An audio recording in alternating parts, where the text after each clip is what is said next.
It's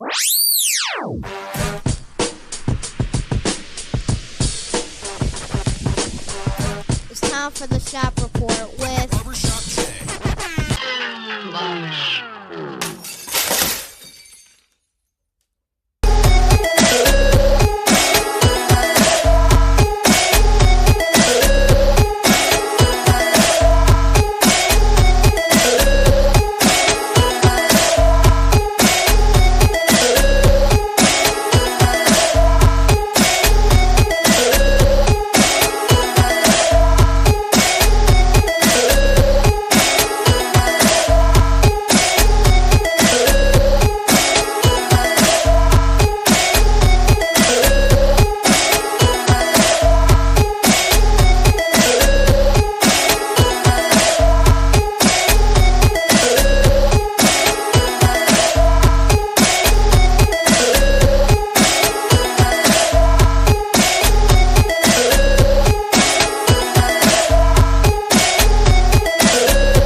What up, though?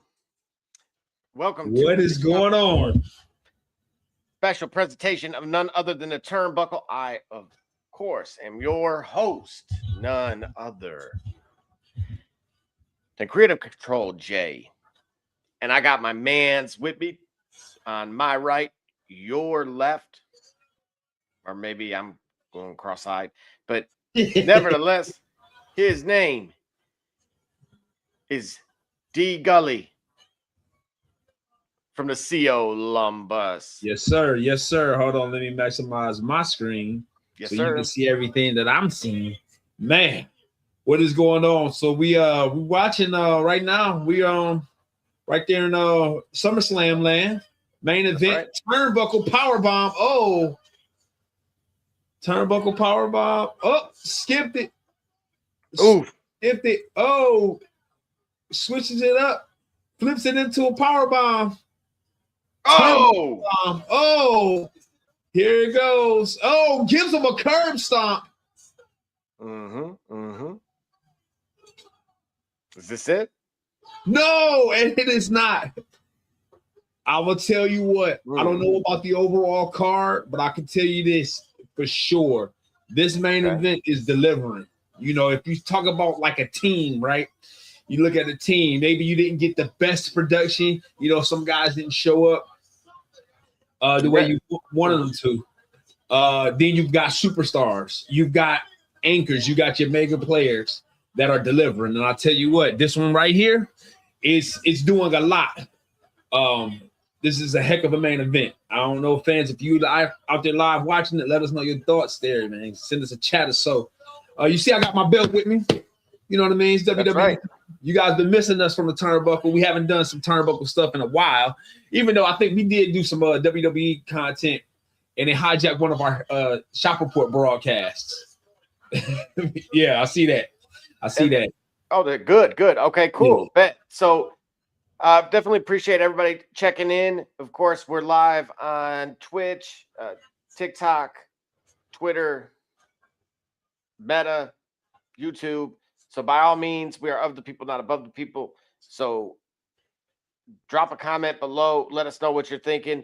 D Gully, you want to keep rolling with the main event that we have here live, or do you want to right now? Yeah. So I'll tell you what. Here's how we can do this, man. I will say, if you're watching it, fans, I think this is one of the best main events in quite some time. I think that I feel like it's so natural and organic. These two, you know what I mean? They work well together, Seth and Roman. And I'm gonna tell you what, man. I'm not even gonna try to shoot on this. You know, I'm gonna work this one. What we watching right now. I'm gonna try my best to work this one, not shoot on it. Okay. And what we getting here, we're getting two Titans. I don't know if you missed the power bomb. Each of them had a power bomb on the announce table. It started with Seth's first. No, it started with Roman's first. He went for that spear, and he caught him. And Roman caught him, picked him up, delivered him, and delivered a power bomb. And only moments later,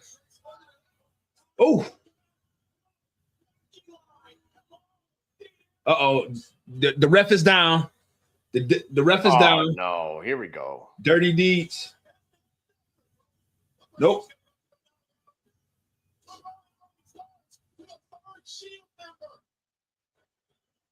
Oh, see, they're making callbacks to they're making callbacks to the Shield member. Uh-oh, here we go. Now there's no ref. Ref is dazed. This ref got speared. Curb stomp on Reigns. Mhm. Reigns speared the official. Rollins moved out the way. Reigns speared the official. Curb stop on Reigns. No official. Roman's down in the center. Reigns down in the corner of the ring. Oh boy. They're out of it. They're exhausted. Reigns can't get up. Rollins look like he on the street that don't know his name. Hold on. No, he's looking at him though. Making eye contact with Reigns. Reigns is seeing stars. And we're not talking about the network, folks. Uh-oh. He's looking on the outside. He's looking at that title. He's looking at something. Reigns is making his way outside. Sean Bennett is out. Sean Bennett is asleep. Sean Bennett took NyQuil, folks. Oh, he's walking over to that title. Oh. Ladies and gentlemen, if you're watching this live, if you're there live, I think, oh no, he's going for a chair. This is about to spell Seth Rollins' doom. You think so? Yes. Yes, he's going to be speared with that chair. He's going to take a Superman punch to the chair. Yep. Can you believe it's been 12 years since we've seen that? Since the swerve? Uh-oh. But just remember what happened a few nights ago. Remember, he tried it. He saw it. Remember Monday night? Seth saw it happen. Remember, look, he's watching it.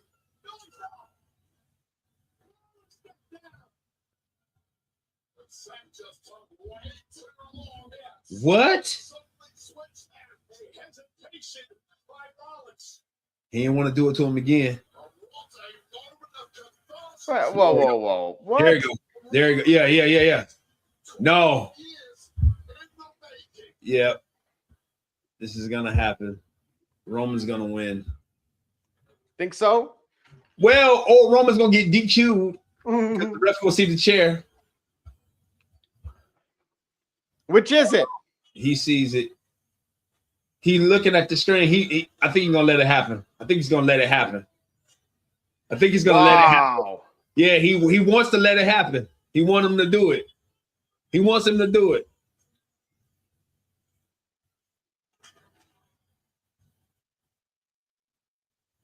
Oh boy, what drama!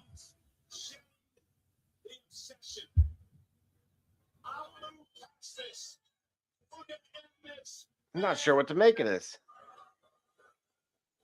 Well, they don't have any. They're making them both faces.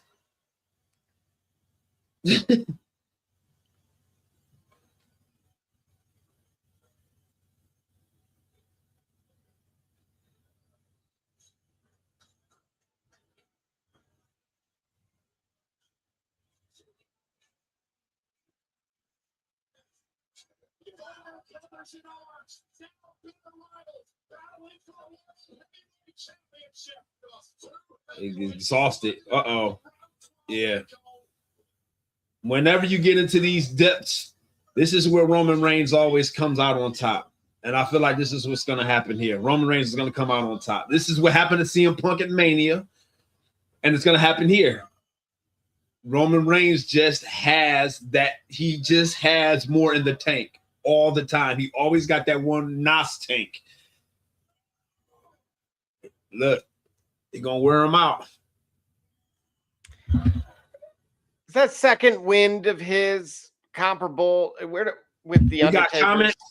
Our host with the most who's supposed to be at work, but somehow got time to chat with us. He's talking about we got comments. No, you never gave me a spanking. We got gloves for that, sir.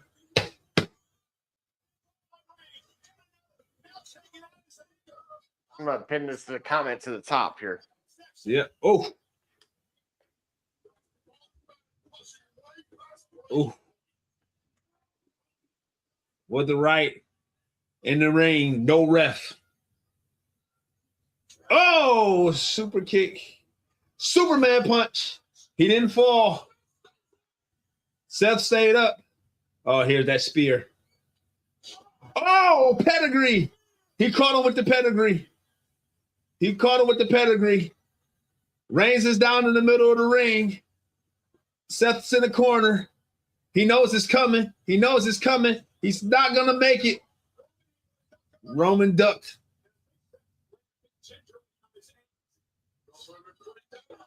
He caught him with it. Nope. Oh, no. Curb stop from the middle rope. Oh, he about to catch it with a Superman punch. Yeah, this is about to be epic. Bro. This is about to be, oh, no. Oh, my gosh. Yeah, here it comes. Got him with the spear. Mm-hmm. There's still no referee. Don't worry about it. It's Here comes it's another spear. Here comes another spear.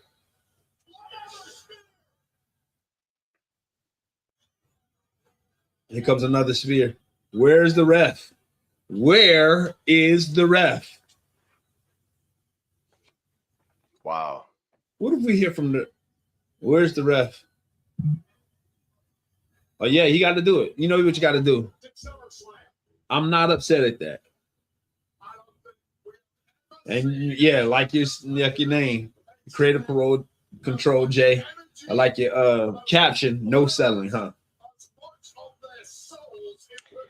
Yeah, look, I mean, I won't deter too much, but I did notice a little bit more of it, in particular on night one. But I just know that we hear, you know, we're bipartisan when it comes to the brands.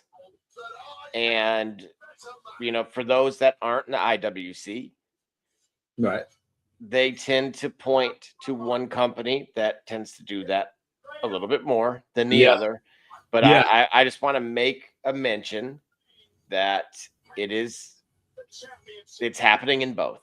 That's all. I'll leave it just very short, very sweet. That's it. I don't think it's as I observed it. Not to say that these guys don't deserve any of the credit that they get for being in phenomenal shape and phenomenal condition and allowing themselves to be beat in the face for our entertainment, just subjecting themselves to that. So let's make sure we understand that we love it as entertainment. And even if we got critiques, we appreciate what it is they do. And you can clip that. And we're watching this. Can I ask quickly, did you like I know you mentioned it live, but did you feel it delivered with the tribute to Mox? We'll see how it works. Don't play the Shield music. Don't play the Shield music. Don't play the Shield music. Don't play the Shield music. Don't play the Shield music. Please don't play the Shield music. Thank you. Oh no, unless he does it. Come on. Let's see. A new contender emerges. What do you got here? Anything? See you later. See you tomorrow. Nah, it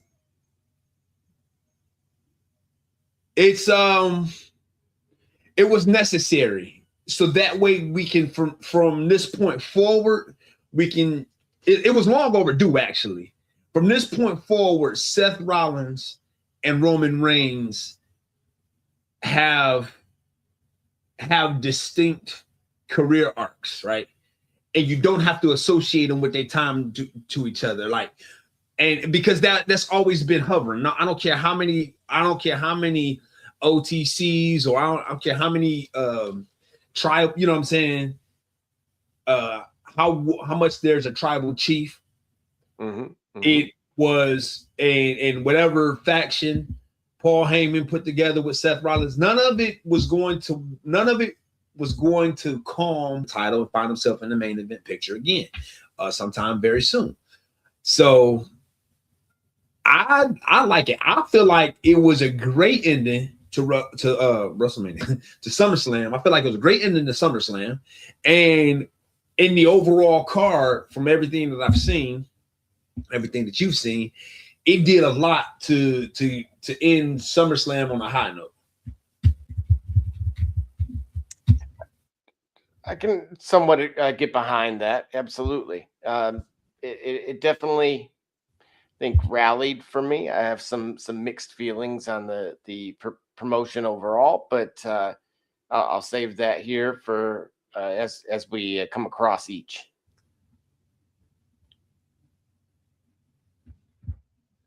There was nothing to exercise because there was no loss. The only thing that lost was your hair and your mind. If you thought All right. And so without further ado, that's why the title is still here. Do I need to cut a promo on our host? Do I need to cut matter a of fact, you know on what? I am so glad you happened to say it, and you said that in particular because there's a new segment on the program, and it's titled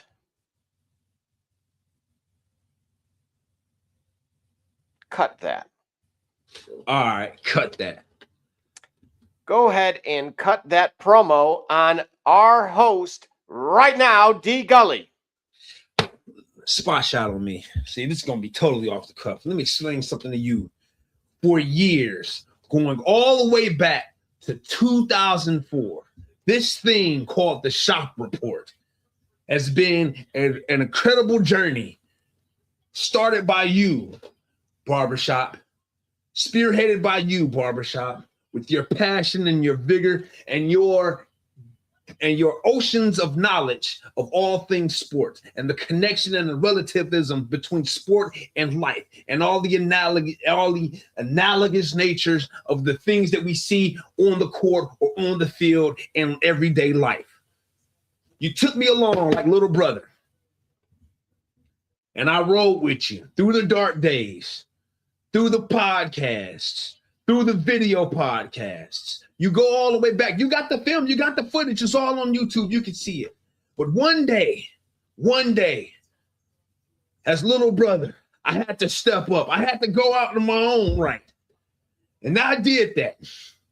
And that's what you mean, Gully. That's the legacy that I started from you, and I forged my own path. I see the problem is, Barbershop, you have to know that I am my own man too. And I have to step alongside with you. I'm no longer little brother. I'm compadre here.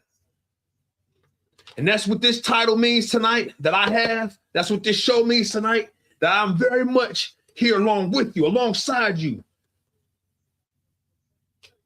So if you ever forget that, and I hope you don't, oh, stop lying. Like you didn't even want to do the show. Is that what you got to say? That what you got? I didn't want to do the show. If I didn't want to, I want to now. And I want to continue and continue because of you, because of the inspiration that you put, the battery you put in my back is still charged. I think sometimes you forget that you put the battery in my back. And so where I want to continue, I'm here right alongside you, bro. So if you want to remember that way, that's great. If not, if you need me to remind you, you know where I'm at. You know what size my gloves are. You know what size my shoes are. We can handle it there.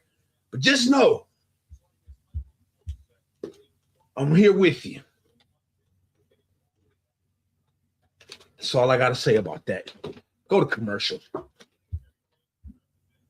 Okay, Cunningham, you watching the Shop Report.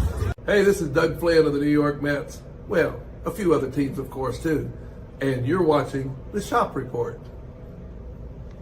Hi, I'm Heath Bell from the New York Mets, and you're listening to the Shop Report podcast. Yeah! Hey, C.O. Moore, tune in live to the Shop Report, man. Checking in with the Chicago Bears. You heard it here first.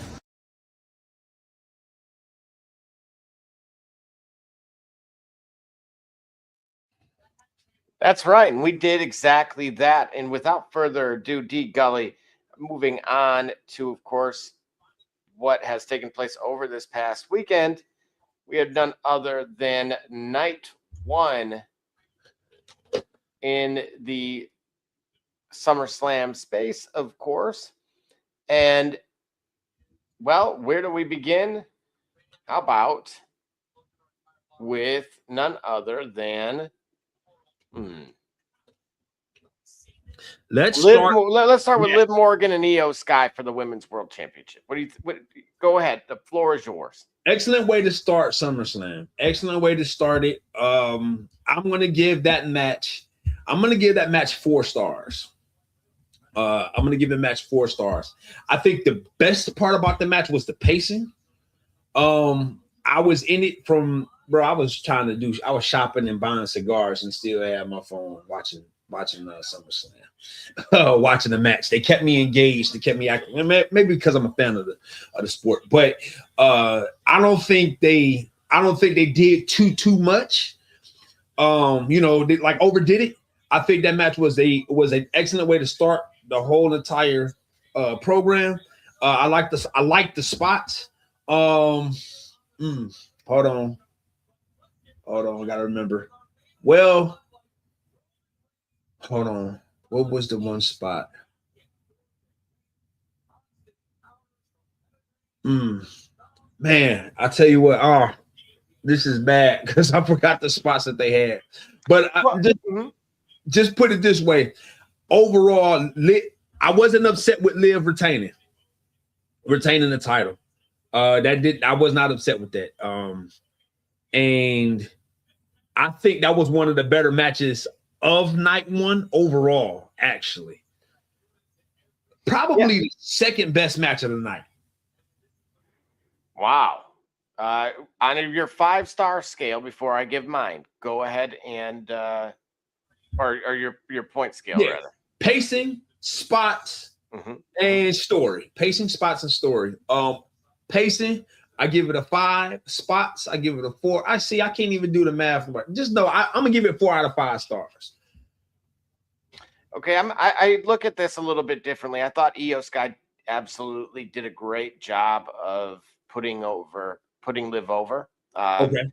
I did catch the I think everybody did, of course. She seems to get kind of caught in the ropes a little bit frequent, I would say. Like even and I'm wondering if it's more of an equipment thing. Because it's like, again, that's just me, looking for something to complain about. But I mean, not really. But I would say outside of that, I mean, she carried the match. I thought Liv did a good job of selling. Raquel came in there and obviously helped Liv get over as well. And otherwise, I agree with you. No problems with Liv retaining, and would give this 2.5 out of 5. 2.5 out of 5. Okay, I gave it a 4, so I'm a bit more generous than you are. All right, well, maybe because I look at the whole card versus kind of keeping the match in its own, looking at that match itself. Sure. That's fair. Hey, we don't have to, we can agree to disagree. The next one, of course, is the Usos and Jacob Fatu versus Royce Keys, Solo Sikoa, and LA Knight.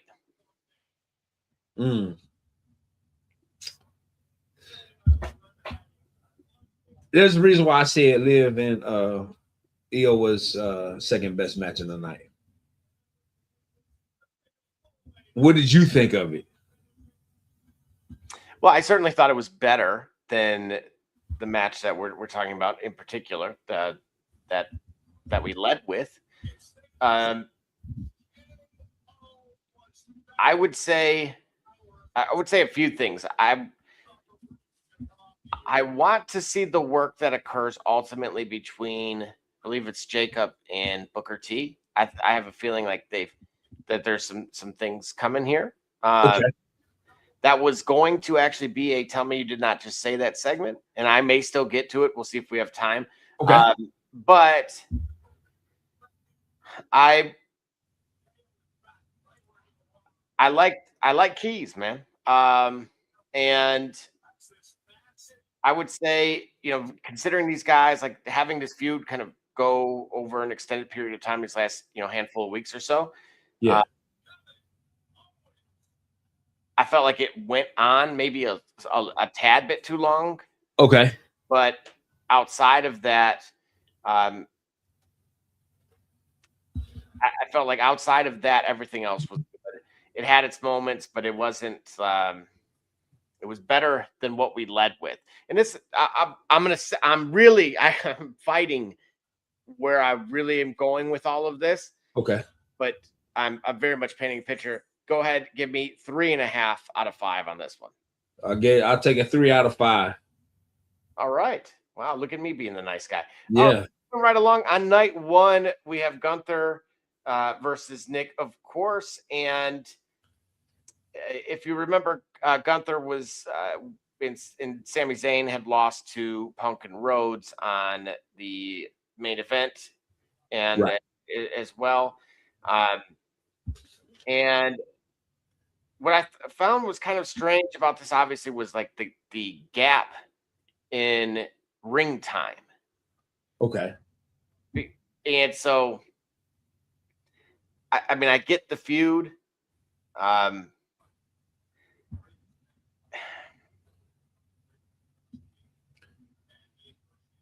I'm trying to think how to put this. Because we've watched him. Watched who? We've watched Gunther for a while. Yeah. And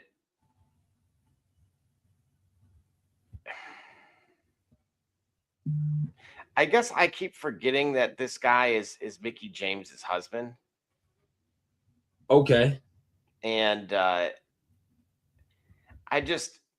felt like this was kind of almost like a dark match, dude. Yeah, it's a dark match on prime time. Nick Aldis, I guess, earned the right to have a marquee moment as a ring performer, and this was what was given to him. I think I told you offline. I said, and when this match was coming on, my son, who's not really as much into wrestling as I am, or not that he's ever been, but he had the same feeling about Gunther that I did. Remember, I was not trying for you. Had to sell me on just how great Gunther is as a performer. And like Gunther has no flash. He don't seem like he had no presence. He just gets right in, gets right to work. I said to my son, I said, you feel the same way about Gunther now that I used to. Understand this.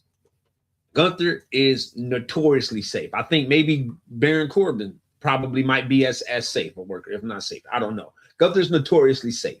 Gunther's going to make you look good. He's not going to take any risks with you.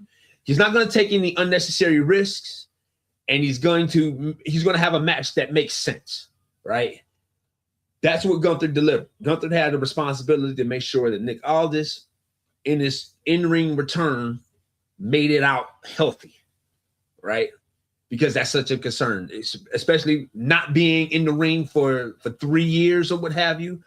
And then having a moment on one of your big 4 pay-per-views. I call them pay-per-views. I know they're PLEs. But anyway, having one of your big moments on your PLE, you want to make sure that it goes as well as it can. So who else to put him in the ring with but a guy like Gunther?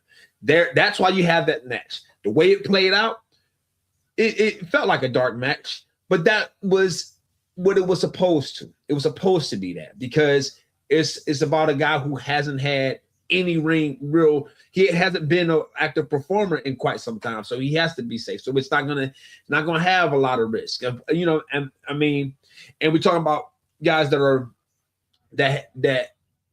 have sense, had a sense about them. So they in their 40s, and they might not about to do shooting star presses off the top rope onto a turn. You're not about to see that anyway. So I think this was as safe a play as it could be. Could it have been a match? Maybe this could have been a WrestleMania pre-show match, or I'm sorry, a SummerSlam pre-show match. But in this time slot, it doesn't hurt too much. The overall card, I gave it a 3-star match. Yeah, I thought he was generous. I wasn't sure what, like I said, I wasn't sure what to really make of it. I would have never believed that you know, Gunther wasn't going to be put over here.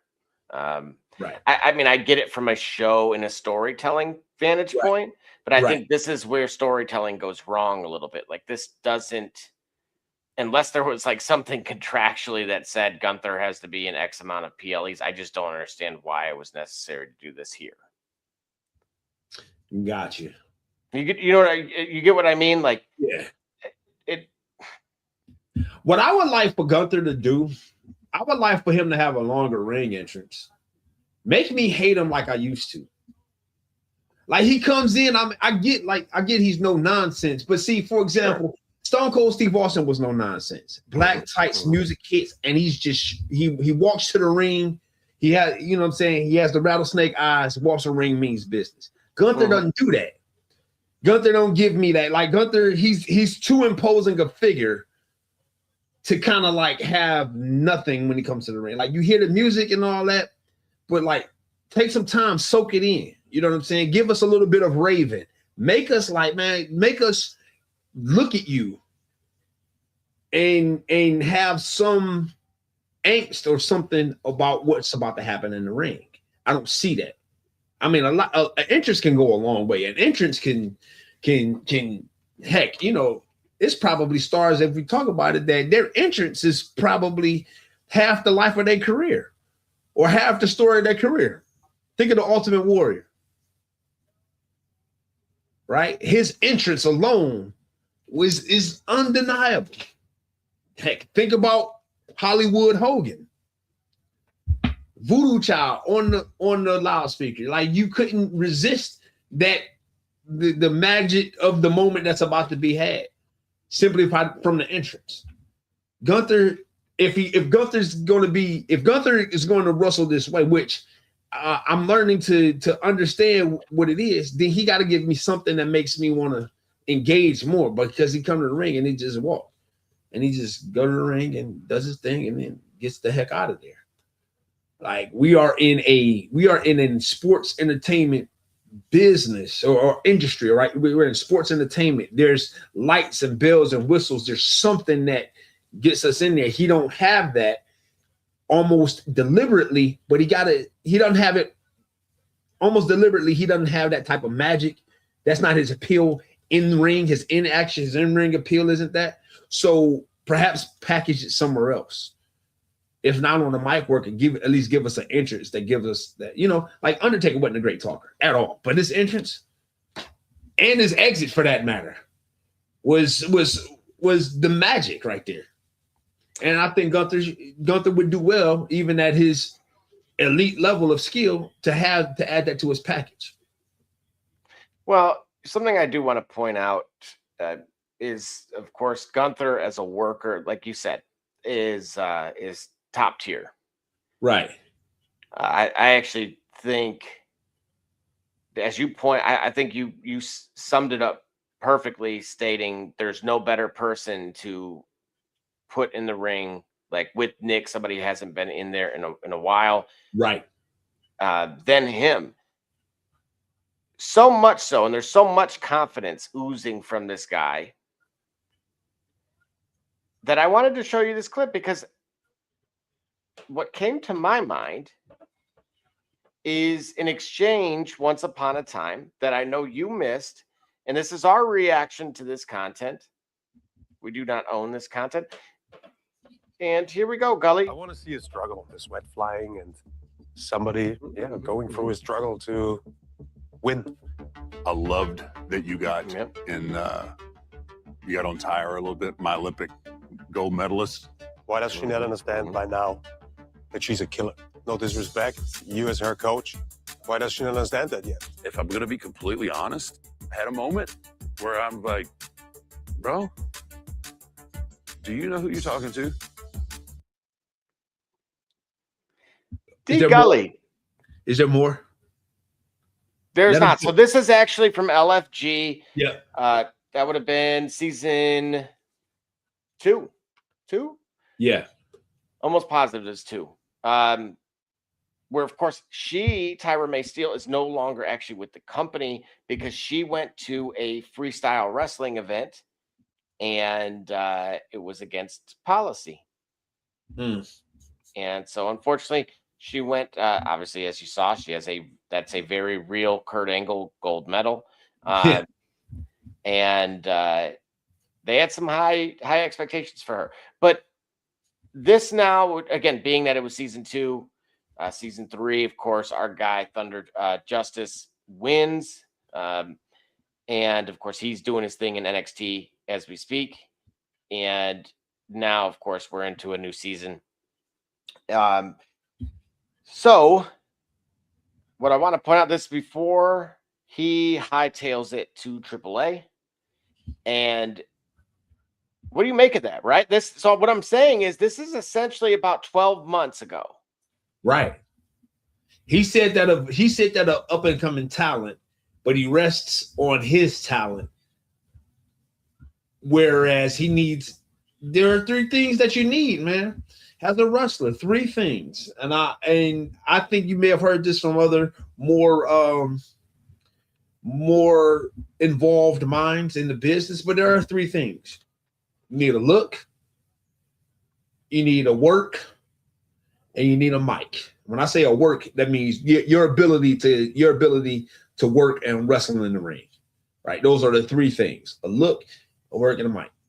A look would be your body, your attire, your showmanship, or your entrance. Any of those things, I think, are a part of the look. Your mic is your ability to talk. And as you can see, I can cut better promos, but this is a family show, so I couldn't say what I wanted to say. So I spared you, Barbershop, but I digress. Your ability, your mic, and Gunther has solid mic skills, and of course he can work. But given that he has solid mic skills and the way he works, he's got to bring something to me that makes me more invested in watching him. And him just coming in the ring like that ain't it.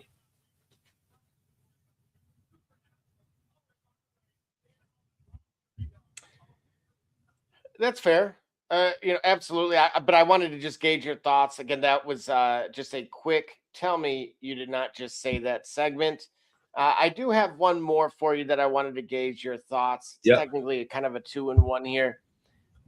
What motivated and prompted the growth of this program with the Cut That segment was actually none other than Dusty Rhodes. Okay. Dusty Rhodes used to tell Cody to cut a promo while in the grocery store about random objects, and in order to groom him into the superstar that he is today. Yeah. And so he would say, "Hey, cut a promo right now about this lettuce." Really?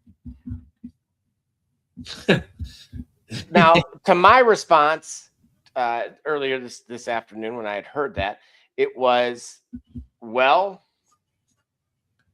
I heard you're giving everybody the runs. Oh.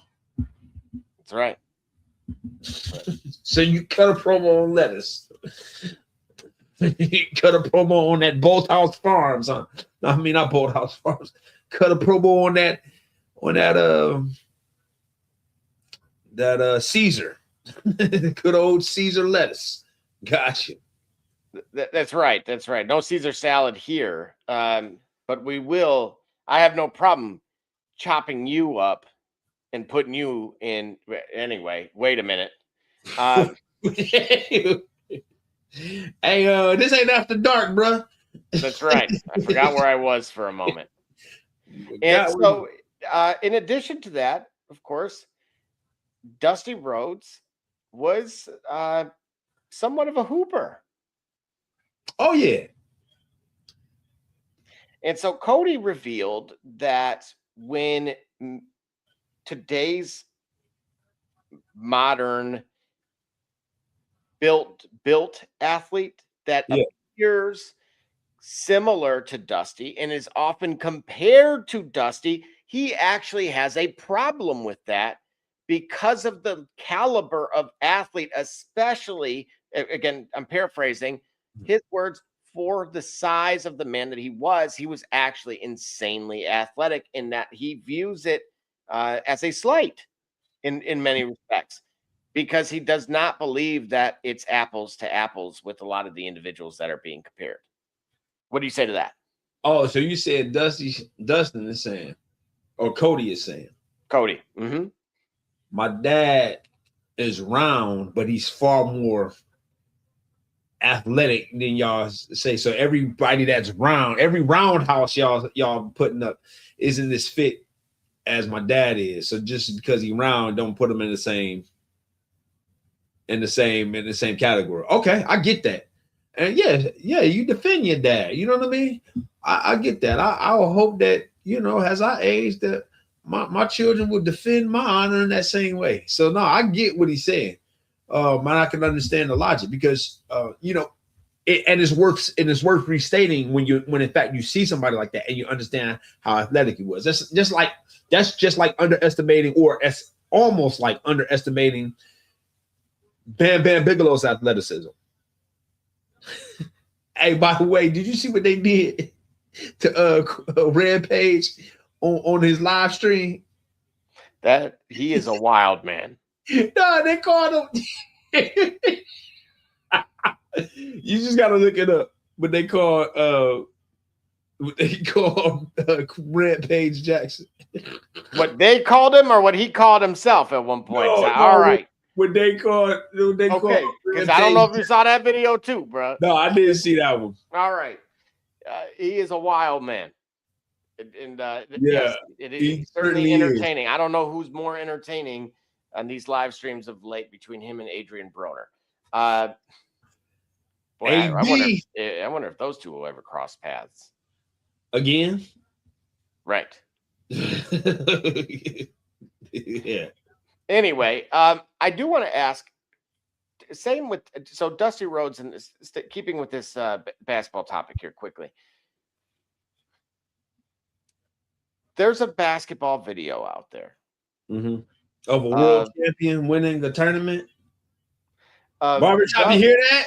Of Dusty Rhodes winning a world title in 1988. Yeah.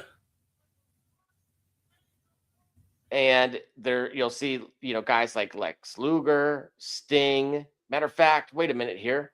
I believe I actually have just a quick couple seconds of the video. And again, we'll keep it moving here. But what I found most interesting about the video itself, or about this, is a charity match.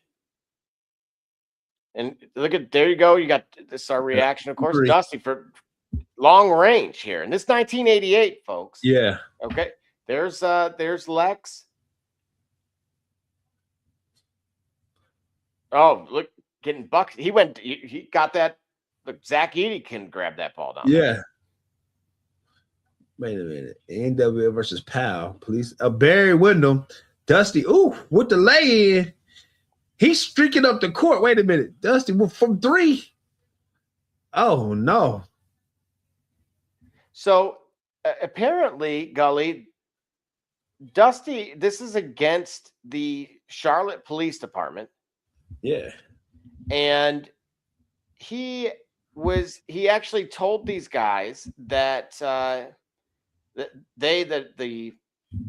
his teammates, yeah, if they lose, they're fired.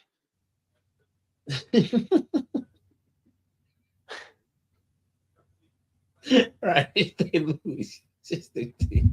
Well, listen, that's an ultimatum, right? If they lose, you're fired. Imagine going to a charity line because of, Chief Wiggum. Chief Wiggum got a double-double. You better get it together because Chief Wiggum about to cost you your job. No, bro. No. Dusty got right to work like that. No, we're not losing. Don't worry about it. All right. And so just jumping back to night one here, obviously, the next match, of course, was the Bella Twins and, of course, Paige. And that is for everyone's amusement. Wood is the answer.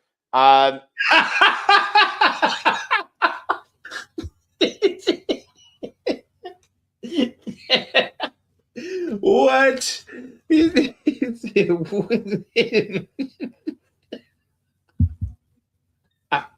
All right, man. Keep going. And again, we had Fatal Influence was defeated by Paige and the Bellas. What did you make of this match? You said what?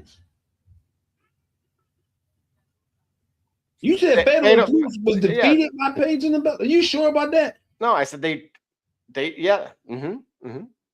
Paige and the Bellas won that match, bro. You sure? No, I said they were defeated by, like, Fatal Influence defeated Paige and the Bellas. Oh, all right. That's what I thought. I ain't hear you correct. Right. I'm tripping here. bro. I'm like, yeah, the picture got me, bro.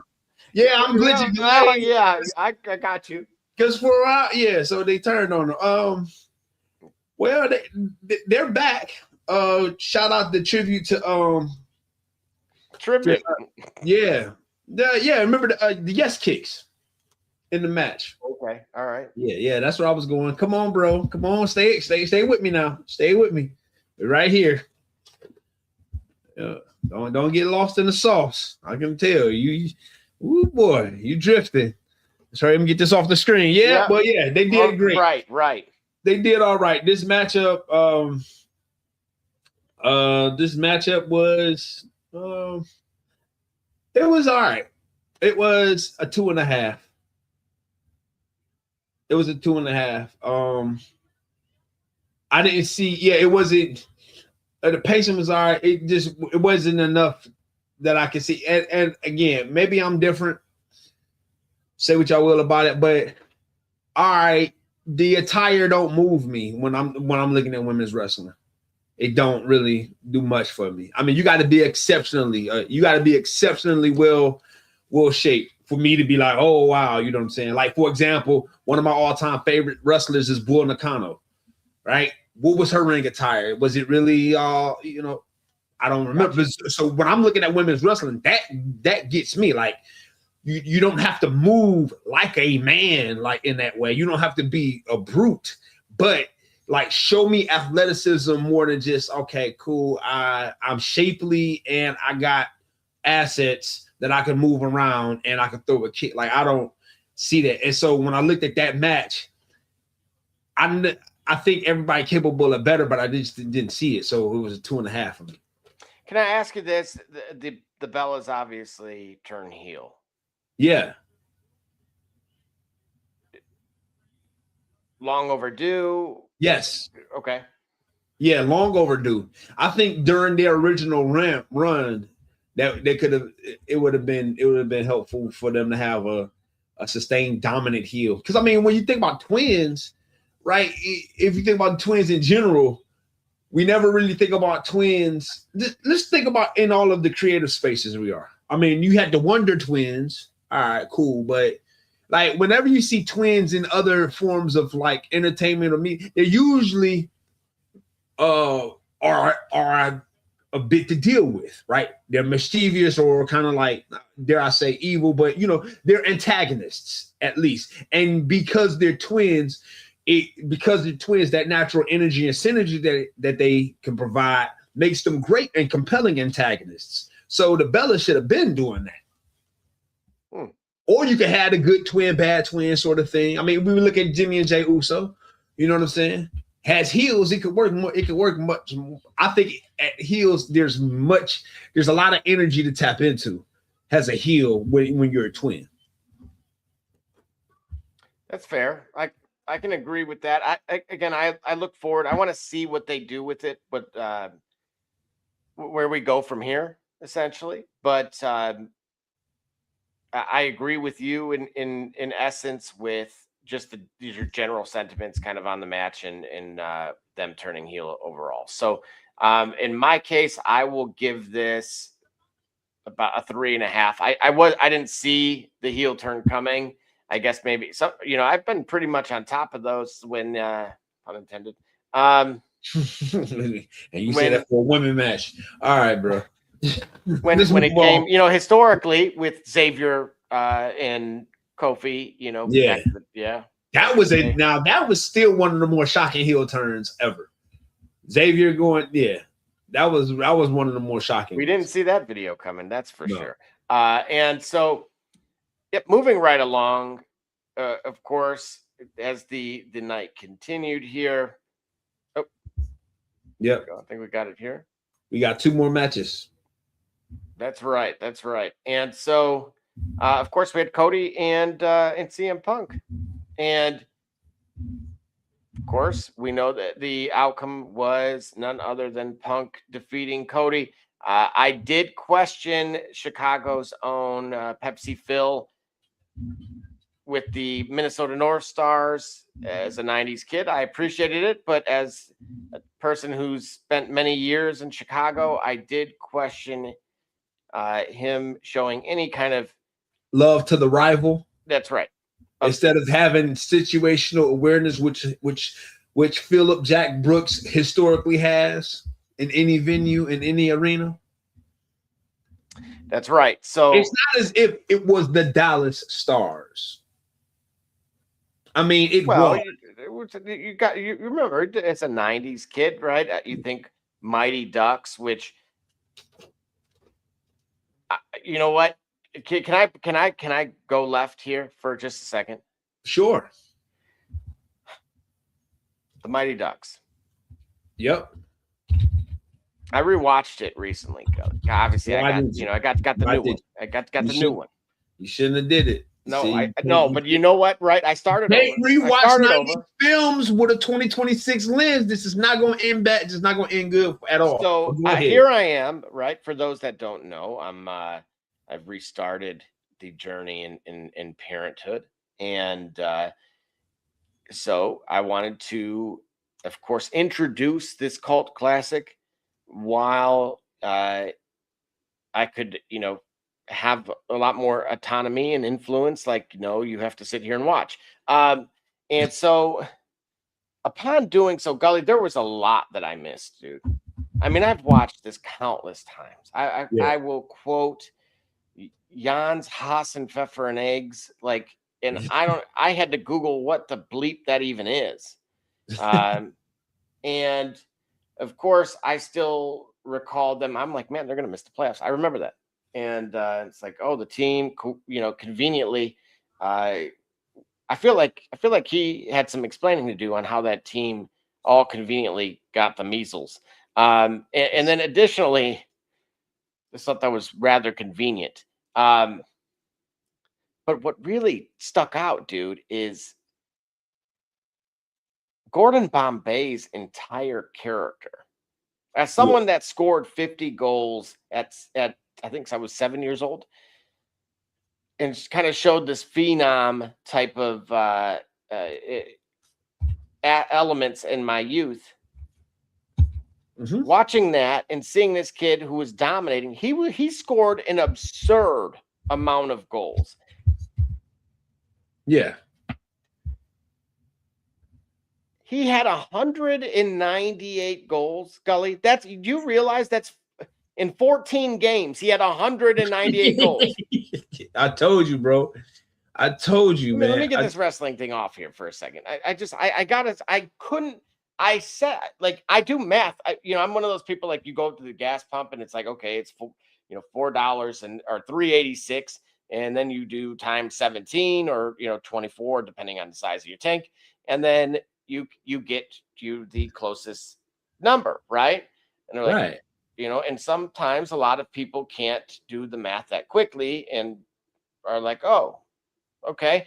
Well, so that's 14 games. That's over 15 goals, bro. That's where my mind went. I nearly turned the movie off with the child because I'm like, what? I told you.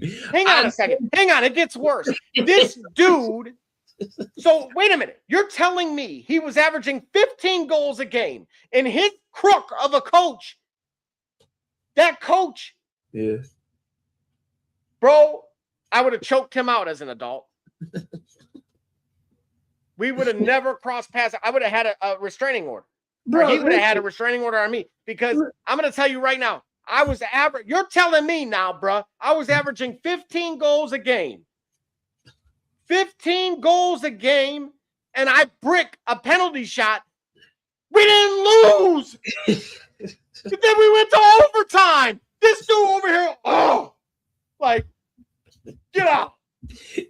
Like, I didn't just carry this whole crew. I didn't just make your career.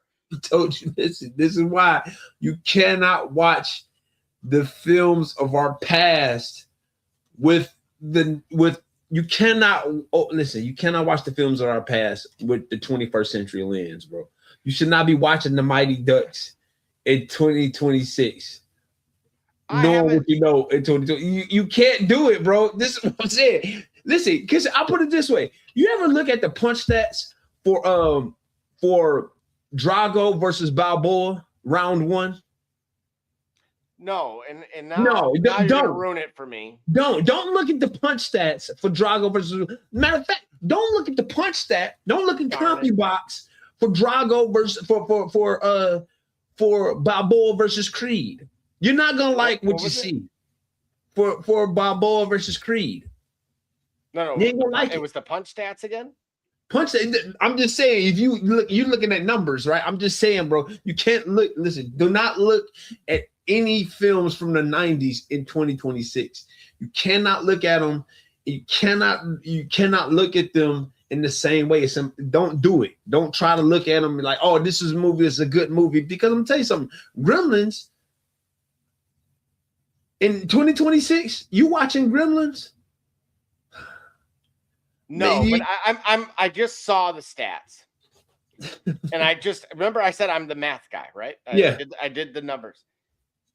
Do you realize that's almost 85% accuracy? Right. In 3 minutes, he landed 61 of 72 punches. I told you. I told you, bro. I told you. Don't. Rocky threw 20. I told you. I told you, bro. In the first 3 minutes, he threw 72 punches, and Rocky threw 20. Bro. And then he extended it an additional 30, almost nearly 31. No, it was 30. Literally 30, right on the nose. I told you, man. Yeah, I told you, bro. This is not. Rocky had 97% accuracy. In what round? No, like in the 15th finish in the final round there. 36 of 37. Right. I told you, man. They didn't have one consultant. There was not one ring, right? Especially after Rock. Like, yeah, and especially after what happened to Creed, there was not a single doctor. I don't think that's a good number. Yo. And anyway, so again, I mean, this is just we'll have to at some point address feature films and in the world of sports in particular. But bro, I saw Adam Banks get, when they slash him, you know what I'm saying? And he scores, and of course, he gets concussed. But this is the 90s, brother. There ain't no way his dad would have been like, no, come on, Adam, we're going home. No, he'd have been like, we'll be on the bench, get him something. Yeah. Get him something. The 90s, get him something. Right. And just kind of in closing with that. But the thing is, when that occurs and he scores, they cut to the bench, dude. Yeah. And guess who's there? Adam Banks. Ah! Yeah. Celebrating his own goal. Why did you watch it? Why did you watch it? Why did you watch this, man? I was really. So again, at the tie-in, reeling it back here is that, of course, Bombay was reintroduced to some of the. He introduced the team to, of course, some of the then Minnesota North Stars. Yeah. And right before they made their exit to Dallas, of course. And I really had a problem with this. Like I remember like, okay, they show that scene and he's out there and he's doing this, like kind of just vibing on the ice. Like, and I really was like, man, this dude was averaging 14 goals and he just hung them up. He really like, and nobody do you know what an AAU coach would do to a player who was averaging 34 and just was like, you bricked a free throw, so we go to overtime? Do you think they're going to? No, they would have carried him off of the floor. You know what I mean? To the bench. If he even just whispered, I'm thinking about letting this go. Right. You would have had some kind of intervention. And there's no way. I was so perplexed by the fact that I'm like 14 goals, bro. So I'm just going to leave it at that. But again, the Minnesota North Stars, Pepsi Phil, of course, tying it all together with the bow here. Yeah, with a big bow, because you detoured us for a long time. I sure did. So again, kind of going back to that. Look, I get the speaking of Cody, I understood the Street Fighter reference. Of course, I'm from the era of believe his name is Damian Ciampa. He played Miklo in Blood In and Blood Out, and he also was Ken from the original Street Fighter. Yeah. And so I did like the new Street Fighter kind of reference there. But I don't know, dude. Did this deliver for you? Unfortunately, it did not. Unfortunately, I give this match a 3 stars. I think I don't know how much time these guys spend in the ring together. Because I felt like if this was a longer standing feud, it would have delivered more. CM Punk trying that moonsault and it not landing too well. It's unfortunate because it was a pretty decent thing for a guy at his age who doesn't really typically do that, adding to his arsenal. All I can say is, man, I really miss AJ Styles. Well, you got Randy Orton coming out and hitting him with the RKO. I said what I said. I said who I said. But that's the thing. The match was they missed some things that it's hard to overlook, right? But the intent was there. Had they connected more on those certain spots, it would have been a 4-star match. But it was a 3 because of that. I think pacing was pretty cool. I didn't love the Randy Orton spot for real. I ain't like it. Look, there's clips of us on this program 2 years ago, and I said this is coming. You know what I mean? Like that we would get to Cody and Randy ultimately, and again, just given the history or legacy, if you will.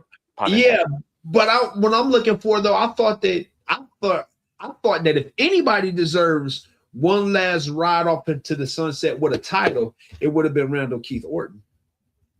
Considering what he was to the company, and he was the first, but I can't say he the first, but before Roman Reigns was kind of like the chosen one, it was Randy Orton as the chosen one because of the family legacy. And I don't think I'm stepping out too far beyond my reach, beyond my depth, because I think Randy Orton said as much. when he reflected on him missing the him and leading up to his match with Russ at WrestleMania with the Undertaker, and how he fumbled the opportunity. He didn't show up when he needed to, and he kind of took for granted his position because of his family name, and how that broke him and redefined him. I'm saying, with all that being said, Randy Orton was there. Randy Orton was the ideal heel for John Cena, and he worked well with that. And I think that Randy Orton at this age, still being able to deliver, I think he would deserve, if anybody, a bigger shot, or a shot, one last go around with the title, especially if CM Punk now has one. So that's what I would wanted to see. I would like to have seen Cody get the title back and then set that up for Randy Orton.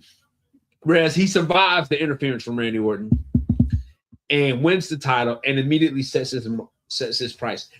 Playing Randy Orton's game, the Viper's game. Like, yep, I got you mad at me. I got you on my sights. Now I got you where I want you because I can manipulate you because we're friends. You know, he can play that angle. You know what I'm saying? Play the work shoot angle with Randy Orton or with Cody Rhodes by doing that, by trying to sabotage his victory, trying to sabotage this match and it failing, but then setting their sights on. So that's what I think. But the match itself was like, man, it's a sign where you can tell that these guys, if this had been a few years earlier, it would have been a much better match. But it wasn't. We got the match that we have for its time. Still two of the biggest names in the company. And so I think that it was good. I think it was a good match overall, but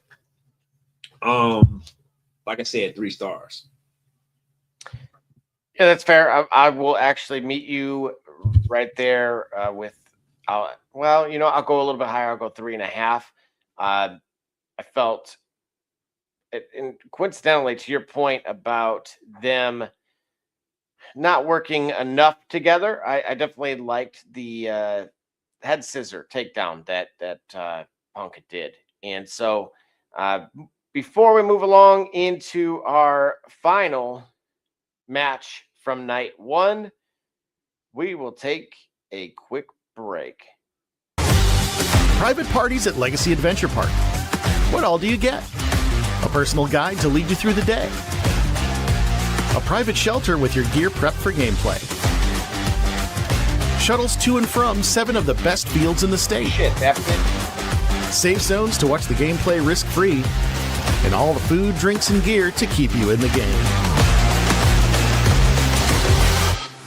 Book your private party today at Legacy Adventure Park.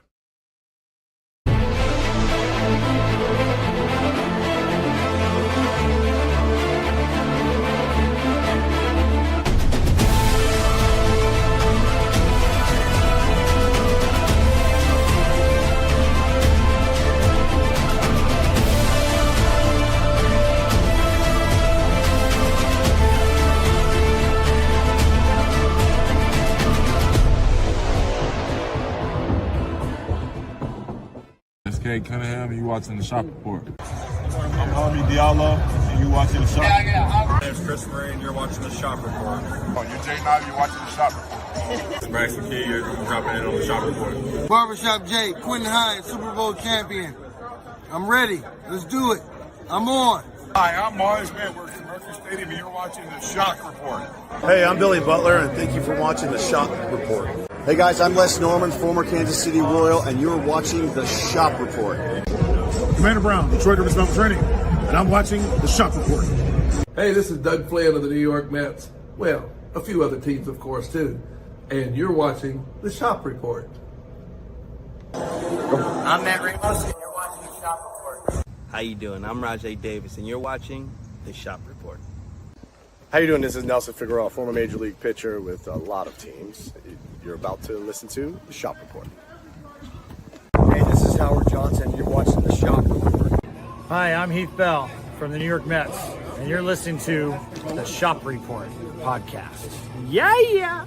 Hey, I'm Josh Tolley, former catcher of the New York Mets, and you're watching the Shop Report. This is Edgardo Alfonso for the Mets, and you're listening to Shop Report. Hey, this is Doc Gooden, and you're watching the Shop Report.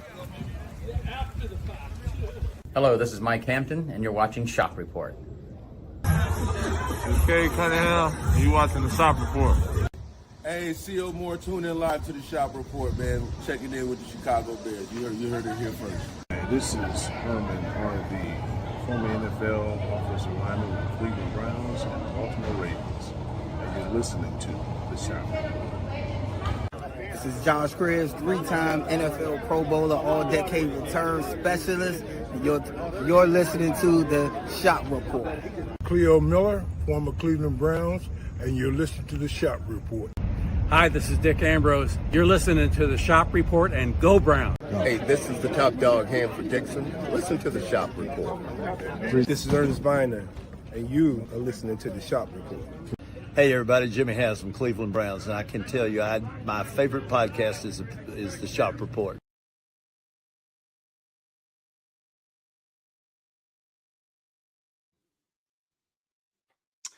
All right, and just like that, we are back.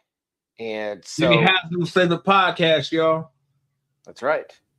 That's right. All right, D Gully, moving right along to the final match of the evening of night one, that was of course Obafemi and Brock Lesnar. Of course, Oba went over. Yes. What again?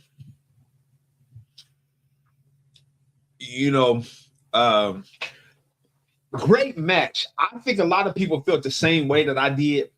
The ending was a bit anticlimactic, considering where they were going. Like, I felt like Oba was going to win, and it seemed like the way it was building, it stopped us right before. It stopped us just a little short of delivering. Like, I thought maybe Brock might have had a little bit left in the tank before they put Oba over. But I'll tell you what, it sure enough made up for whatever we had seen in night one that was underwhelming. It definitely was a shot in the arm. It definitely pulled out and turned the card around. Overall, I was pleased with the card because this was the anchor. This was a main event this was a great main event for both. A great swan song for Brock Lesnar and great for Oba to establish himself as that next guy. I think what happened with this match was, I think more now that WrestleMania was creatives' attempts to just wag their finger at the smart marks. This was what was supposed to happen at WrestleMania. When Brock took off his boots and all that, he was really done then. But I think they were so intent. I think creative was so intentional on outsmarting the smart marks that they extended it on unnecessarily. So, because, Oba established himself as that guy back then. Nonetheless, that's all taken away from what we saw at SummerSlam. The spots were great. I felt like when we talk about breaking the fourth wall, I don't remember ever seeing that in a match before. Like, we've seen people pop up under the ring, but I've never, that to me felt like a bit like breaking the fourth wall, and I was pretty shocked by it. And it's basic. He's just basically doing home improvement, you know what I'm saying, disassembling the ring. But to see that he removed the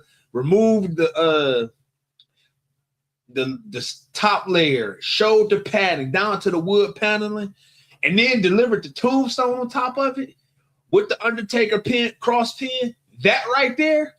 If the match had ended that way, that would have been great. But for the match not to end at that moment, that was really cool, man. I definitely like the spot for sure. I just think that it ended just a little bit too shy, considering that, well, it wasn't even a minute later. You know what I'm saying? Did you get that same feeling? No, I did. And coincidentally, I wanted to point out here, in short, that I was still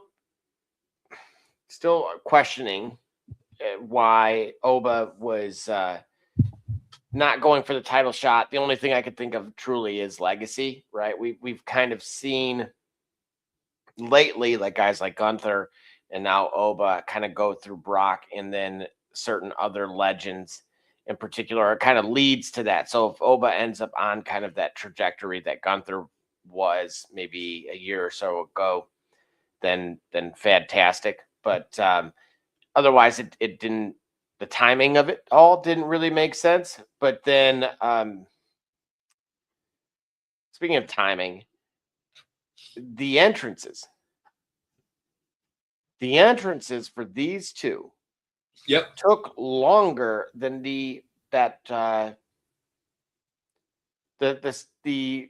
match that took place. Well, when you have a look, you have that privilege. Okay. All right. And so final thoughts for you on this particular match before we transition into night 2? Nah, it saved the night. It saved the night. It certainly was a palate cleanser for what might have been what was unfortunately not as great a match in Cody and CM Punk as we would have hoped. And again, it firmly establishes Oba as that guy, because I didn't see where he missed. I didn't see where he or Brock missed or delivered. And I would like to make sure, though, I would like to see Oba firmly on that path to where he is being, where he can handle the main events, because clearly he established that he could. I mean, if you could main event with Brock and hold your own and don't look like you were being carried while Brock still put you over, then you're good to go. Like, it's like the gatekeeper to stardom. That's why I feel like Brock was. And now that he said, like, the next version of me, or the next incarnation of my type of wrestler, my type of wrestler is firmly here. Great. Glad for him. Thanks, Brock, for everything. But we good with Oba, and I would like to see Oba dominate, because certainly I think he can handle it. And the reason why I think he can handle it is because he has a microphone. And if you can talk, you can go a long way, especially in the business where we already talk about how long people are on the mic. If someone's on the mic and they're good at it, even though we want to see more action than talking, if you're good on the mic, you at least make it worthwhile. If you're giving us more talking and you ain't good at it, then that's a big problem. Oba's not going to have that problem. So good match, good night. Let's move on to night 2. Before we do, Gully, I just have to point this out as compliments to the dirt sheets here. Night 1, 85 minutes of actual wrestling, 21 minutes for the women. And the show was over 3 hours. So much so that, of course, if you remember, it did kick off with it being daylight. Okay.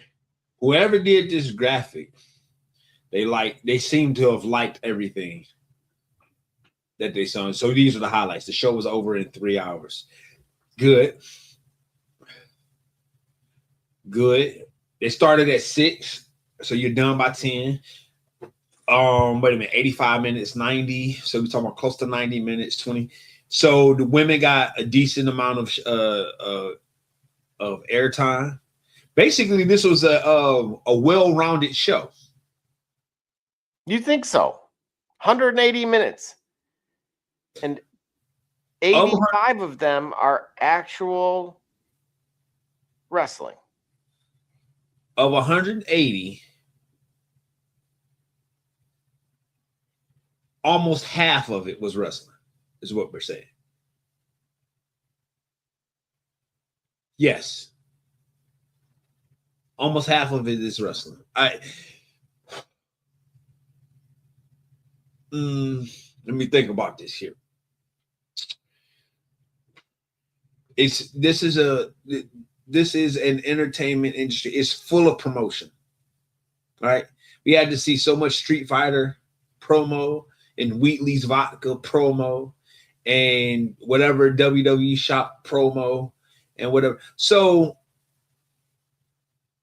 I've seen where the promo time, whatever it was, the 90-minute promo time, and then you still had, maybe 100 minutes of wrestling, and the show is lasting 3.5 hours. And then how well were we thinking about the matches then? Like, I think if these are the containers by which they want to target their programming, great, because I think we'll get better matches with these time constraints. I think we should get higher quality matches with these kind of time constraints. I don't want a program that starts at 6 o'clock and then it's 10:17 and we still got the main event to go. Do you?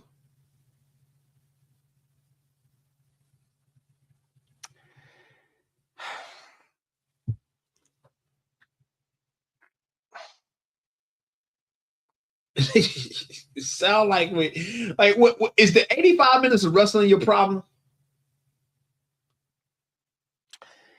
We took a step forward. Took a step forward. Oh, now I can tell you a Browns fan. You took a step forward. I'm going to say something, right? Okay, so Triple H, of course, was this I got a big problem with. Okay. So Triple H does his press conference. The first two questions come from WWE Radio, what was Busted Open Radio. But of course, the station itself is owned by XM, and the agreement was now created after folks like us and others were able to prove it out. The problem is, what once was inclusive to all brands is now clearly one-dimensional. And the first two questions of the post-media scrum came from them. What were the questions? Do you remember? Don't care. Okay. Don't care. And here, I'm going to tell you why. Some of the people that were in there, right, we try to get credentials, just hypothetically. Once upon a time, I submitted for credentials. Mm-hmm. People were calling him sir. Does that sound like you ever heard somebody talk to Bill Belichick like that? No. Mr. Belichick, coach. Sports Illustrated, ESPN, you name it, right? Insert publication here. They would call him coach. And they gave him softballs. Right. My issue is this. They took a page out of a larger book. Yeah. And are doing their best to control the narrative. I'm typically not really like, if you've watched us long enough, I'm pretty like even keel. Like if it's right, it's right. If it's wrong, it's wrong. Right. Okay. And so, or better yet, like if it's good, it's good. If it's bad, it's bad. This is terrible for what we're trying to do. You know the saying, like if you tell a lie so long, it could become the truth, right? Right. Tell a lie so much you start to believe. Correct. So right now, like I actually won't. I took that channel off the presets the minute it became that, because I didn't want the biasness that comes with that. You get what I'm saying? Like I didn't want to hear one-dimensional radio.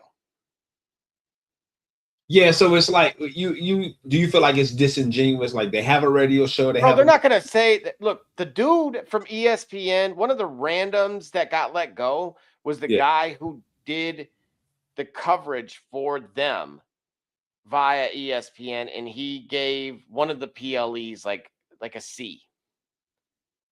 I I didn't find that like his contract was not cut for Pat McAfee's. Like he was not making that much, is my point. It was, hey, we don't like what he said. That claim that, again, this is all hearsay, but it's not that far of a reach. It's my point. So criticism of the brand is almost not allowed today. And that's become a major issue uniformly. We take criticism all the time. It's how you get better, people. That is a big problem. That's my issue with this. Like, if your product sucks now, because everything's become so transactional. Right.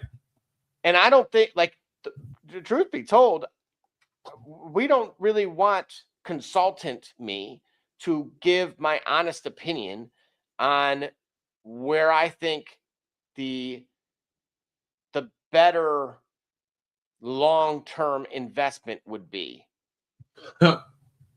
Because just like the NFL is going to have a bottoming out issue that Roger Goodell won't have to deal with, but somebody else absolutely will. These folks are going to have to also. So my question is, Gully, Vince once had a network, and the network was not even biased like this. Right. I've said more filler, less bumps. 3 hours. Yeah. 3 hours. I got to stay there 3 hours. Half of that time, as you pointed out, is deemed actual programming. Actual wrestling. Mm-hmm. You don't count the entrances as part of the... No? Bro, the way that them dudes have had their legs broken in army crawled to these rings so they could get commercials in and just it is disingenuous to sit here and act like, look, I'm typically not the purest of this thing, right? I remember the days of, oh my gosh, could you imagine our jerseys looking like the ones overseas with all of the, all the sponsors on them? Right. And you got a video game in the middle of the ring now and countless other brands. That's where this has gotten. That's where we've gotten. Okay, a lot of sponsorships, a lot of money, a lot of marketing, a lot of promotion, a lot of cross promotion, a lot of none of that is wrestling. Yes. Which is the entertainment medium that we're coming to watch. We came to watch professional wrestlers. We didn't watch. We're not there for the Wheatley's vodka. We're not there to watch Street Fighter. Actually, we're going to watch Street Fighter because our wrestlers are in it and 50 Cent. Like, that's why we're going to watch the movie. Right? So we want to see the guys in the ring that are professional wrestlers do what they do best. And we like the atmosphere. Let's say the traditional atmosphere surrounding wrestling. We like the suspension of disbelief. We like everything that professional wrestling as a form of entertainment presents to us. And it's being compromised in a significant way by all of the revenue drivers that seem to work for getting more revenue for the company, and then hopefully that revenue comes back to the wrestlers themselves or those that make it happen between the wrestlers and the writers and the producers and the stage crews and those that are germane to the product. So I do understand. For 3 hours of showcasing and creating revenue ad dollars, we got 10 matches, or we got 5 matches. basically. And then unlike you and the departure you and I have is, I think that the entrance, maybe the exit is part of the match, because at that point we're dealing with the wrestlers doing their thing. And now the focus is on what we're about to see in the ring. So you don't even give them the entrances. I give them the entrances. But that's the difference between you and I. That's a difference. Doesn't make me better or worse. Doesn't make me worse. Doesn't make you better. Doesn't make me better. Doesn't make you worse. It's just a difference. Right. So it leads into tonight too. All right. And so we get Danhausen versus Dominic Mysterio. Interesting match. Pretty funny. I give it. How can I give this match 3 stars and give CM Punk and Cody Rhodes 3 stars? I'll tell you what, because I'm me. All right. And consistency or whatever, it's wrestling. It's what I'm critiquing. It's what I'm commenting on. Yeah, it's the same 3 stars. Well, not to say there are the same 3 stars, but it's for different reasons.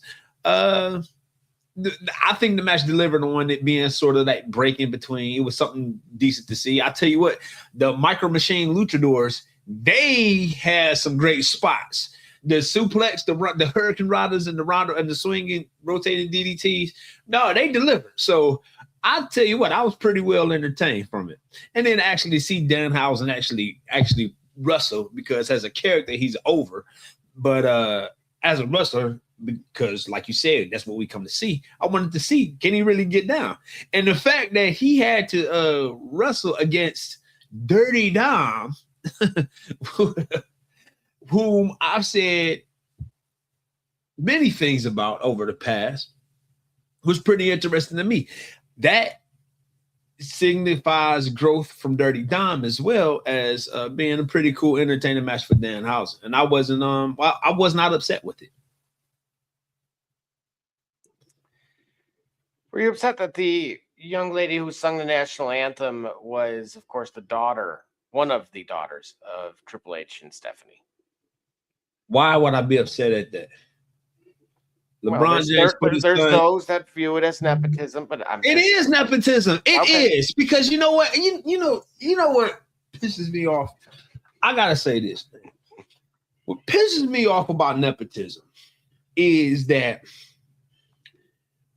we lose sight of what we would do in the same position when it comes to someone having an opportunity that doesn't necessarily hurt anybody else. All right, for example, there are going to be hundreds of more events where people can sing the national anthem. I don't think that Stephanie and Paul's daughter took away the life-changing opportunity from somebody else singing the national anthem today. I don't think so. So I don't think that Bronny James took away a life-changing opportunity from somebody being a LA Laker. Even if I think it was a bit premature for him, because I don't necessarily know that he was game ready. Anybody in that position of LeBron James or Paul Levesque would have done the same thing. I don't know who wouldn't have if they had that position. Well, I can't say I don't know. I can't say anybody, but I would say a great deal of people, because you got to consider what it would take for you to be in a position where you could pick your daughter or your son to put there. Where does that mean for you to be in that type of position, to be a major executive of a multi-billion-dollar company, entertainment company, having an event where you can showcase the developing talent of one of your kids? And you're going to say, nah, because I don't want to be considered, I don't want this to be viewed as nepotism. Nah, I'm putting my son there, I'm putting my daughter there if they're ready, because I got the clout to do that. Now, I think people have a problem with it, because I think the apprehension is warranted, because when we're talking about putting like banking executives, or you think about in corporate America where we see it, and a person gets a long-term job that's unqualified to do so just because they the son of or the nephew of, and they end up in a position where they can really, where somebody else more qualified can do the work, and they're in that position for long enough that they actually negatively affect the atmosphere of the work around them. They maybe negatively affect that company's space competitive as it relates to their competitors. They mismanage their job. So I can understand the apprehension of it. But what I'm saying is, if I'm an entertainer and I got my daughter here in the form of entertainment or sports, remember, it's sports and entertainment we're talking about here. I'm not going to be angry about that. Because if I put myself in a position where I've done the work and I work hard and I put in the hours and the time and the day, right? Which is the question that I would ask anybody who's offended by it. If you put in the hours to put yourself in position to do that, your hours, your time, your sweat, your tears, your insight, your wisdom, your sacrifice, to get yourself in a position to nepotize your child in a position you wouldn't do it, considering you know what you know about the atmosphere, about the environment you putting them in, to know that if they can handle it or not. You won't do it because you just don't want to appear to other people who are not putting in the sacrifice that you put in to be in this position. You don't want to make you don't want to make them feel uncomfortable. And we're talking about entertainment. You're talking about singing the national anthem, playing a game of basketball. I don't see it that way. And if I'm worried about it, and in fairness, if I am worried about it, what I'm going to do is I would preemptively maybe prepare my child so that way they're ready for when I anoint them to that position. Because if I'm able to nepotize my child or my nephew, and I know that they can do the work, and I've seen them do the work, and I've watched them develop, and I've watched them grow, and I watched them try, and I watched them fail, and I watched them sacrifice and develop themselves, and I'm in a position to qualify and quantify and to make good on all the sacrifices they made, then I'm going to put them in that position. And I don't think that people think too far about it. They just look at who's there and just get and dismiss or just naturally just get so turned off by the term or how they got there when they're not looking at the sacrifice it might take to be in a position to put somebody there. And that's what I think people should consider more before they get upset that Stephanie and Triple H's daughter is singing the national anthem. Like, do you even stand for the national anthem anyway at this point? Were you not grabbing popcorn anyway? Did you record it? When is the last time you gave about the national anthem and who was singing it? Well, the real reason why I was getting to is obviously the match that we were just talking about, which is Dominic and Danhausen. Obviously, Dominic's last name is Mysterio. Right. Whether he likes it or not, right? Dominic Mysterio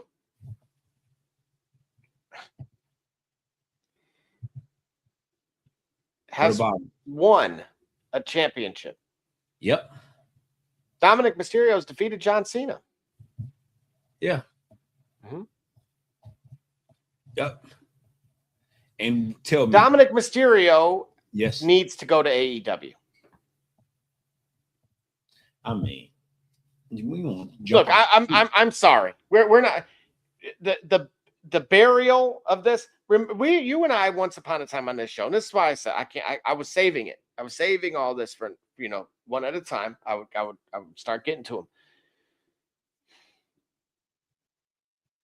Dominic, obviously, on AAA is probably the best thing that can happen for him currently. He'll have a run with El Grande Americano, and but he needs to go to AEW though. Yes, dude, because the burial of him, like this is how you know some things haven't changed. You think he's getting buried? Bro, he just lost to a clown. Okay. You said you weren't here for the D's and such. Yeah. But you were here for that. Because it's wrestling. It's professional wrestling. Think of it this way. What did we see on that stage that we wouldn't see if we went to a local, when the IWDPWA comes to the old home buys warehouse and you get the tickets when you go to your library, what do you see? Bro. When you see what's the guy, what is his name that performs like Michael Jackson and moonwalks people to DDTs? Oh yeah. Mm-hmm. Yeah, see, look at your cocaine. face. Yeah, look at your face. Right. What we pay money for that. Remember, Doink had all the Doink, Dink, Wink, Stink, and Tink, or whatever they call Doink the Clay. We see it like what is the problem here? You put Dom in a match where he's competitively on the level of his competitor, so we know that he's not being carried, or we don't know if he's being carried or not. Unlike you put him in the ring with AJ Styles and John Cena. I know he got a win over John Cena. That was more appalling than this. Because he in there with somebody of perceived to be of similar skill. Maybe Danhausen is a much better performer, or wrestler than him. So I don't intend to disrespect Danhausen, but what I'm saying is it's ambiguous whether Danhausen is truly miles away from Dirty Dom, or put it this way, character-wise, if you're having me believe in what I'm watching, Dom could conceivably have won this match, and I wouldn't think it would be abnormal, unlike him beating John Cena.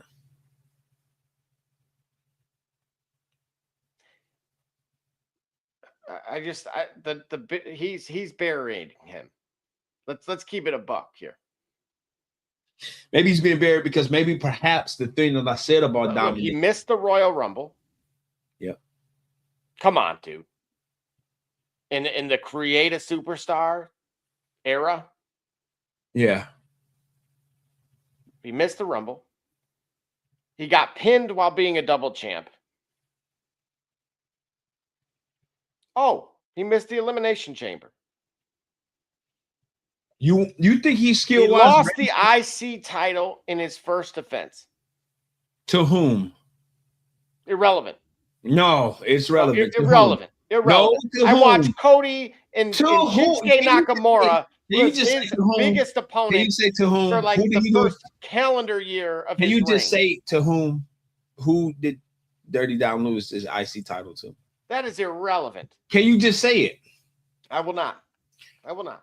Can you just say? And now he just lost Danhausen. You know what? Because you're depriving the fans. They always have to. They look, these guys that he goes against, like they always have more offense than him.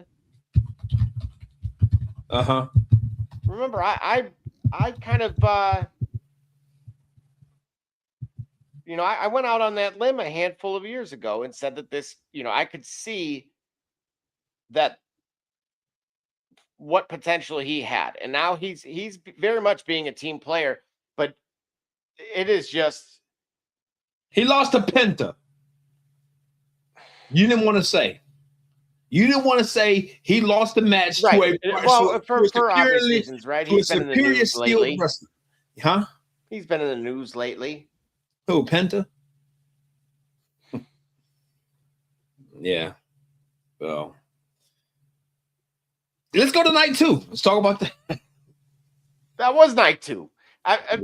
Well, what I'm saying is, dude, I mean, look,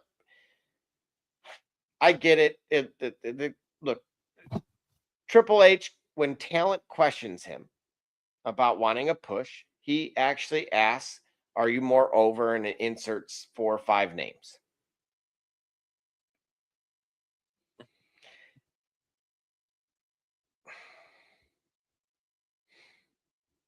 Now, why you say he need to go to AEW though? That's elite. Why not back to NXT? Why not back to where Shawn or Undertaker can work with you? Well, no, and that's where he's primarily now getting the most opportunity at AAA. Mm-hmm. But that's not the A program, bro. See, here's the deal. That's not This is the A the problem. program. This is we're what I not see. going to just throw everybody on the island, right? What do you mean? Dominic Mysterio got the name Mysterio from his daddy, Rey Mysterio Jr., which I don't even think that's his real name. Which that was his uncle. Remember the whole thing? Yeah. Right. Oh, it might be so Mysterio might be the name. Right. Anyway, point Right. is, ultimately, Dom needs to learn how to wrestle. So remember how I was having remember how I was having a huge problem with Dom's push? Yeah, you said he was a little green, you felt still. Right. So now he's stagnant because he was as green as he ever been, but he kept getting the push. So now you see what kept getting a push. Gully. You think right now you're watching him now and you don't think he's improving or / improved? Is he as talented as his push was? As his push was great. Clearly, there was a huge gap. And this was my concern about Dom the entire time. And now what you're coming faced with is the fact that there's a gap, because now you're saying his push has then dried up. Yeah, because he wasn't as talented as the push he got. And this is what I was kind of concerned about him for, because he wasn't as talented as his push was. Now you need him to be as talented as his push was. Otherwise, you get Danhausen matches.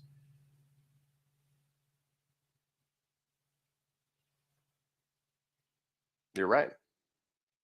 I mean, I was, and that's exactly why I would be all elite, because that push was years ago. About 3 years. That's right. There has been tremendous growth, right? I will say this: there have been countless others that have gotten a push, some that have been over with the crowd, and many that really haven't. And we'll get to some of them here soon. But the problem is 3 years have elapsed, right? Like if you remember when we talked about Oba, and I was like, don't screw this up. Don't ruin him. Right. You got a unique opportunity here. And again, we'll see if they squander it. I'm not holding my breath. Yeah. But we've seen this before. And I don't know. I think this is where creatively it needs to be challenged. Right.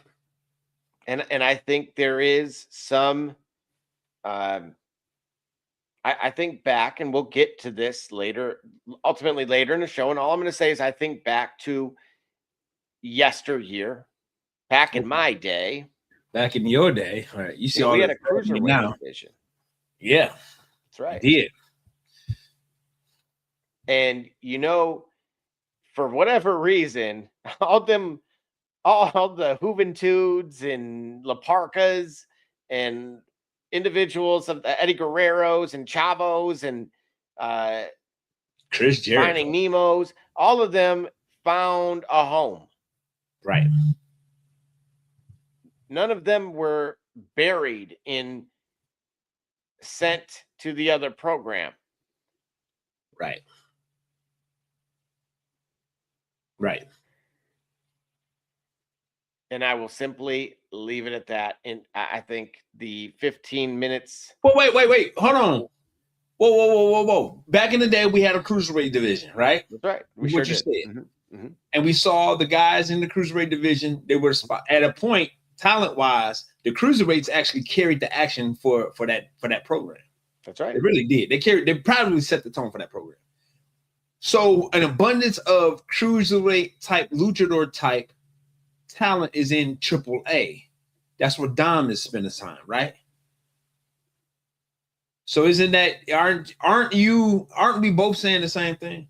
Well, no, I can say no, that's a leap in logic. But I'm saying his push exceeded his talent level, but he's shoring that up because he's in the ring with guys now. More body type and skill matter. So he's learning how to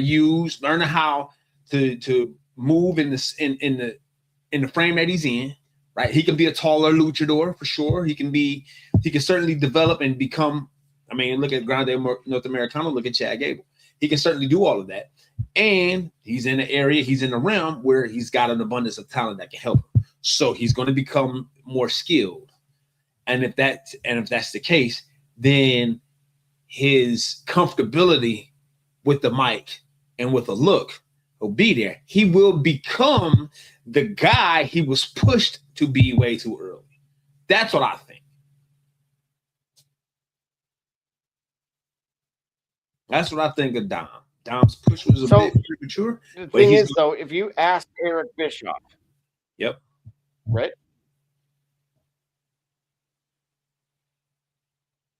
If I ask him what? The why behind the creation of the division. Okay. And it was to differentiate from WWE while still attracting the same demographic that they were looking for.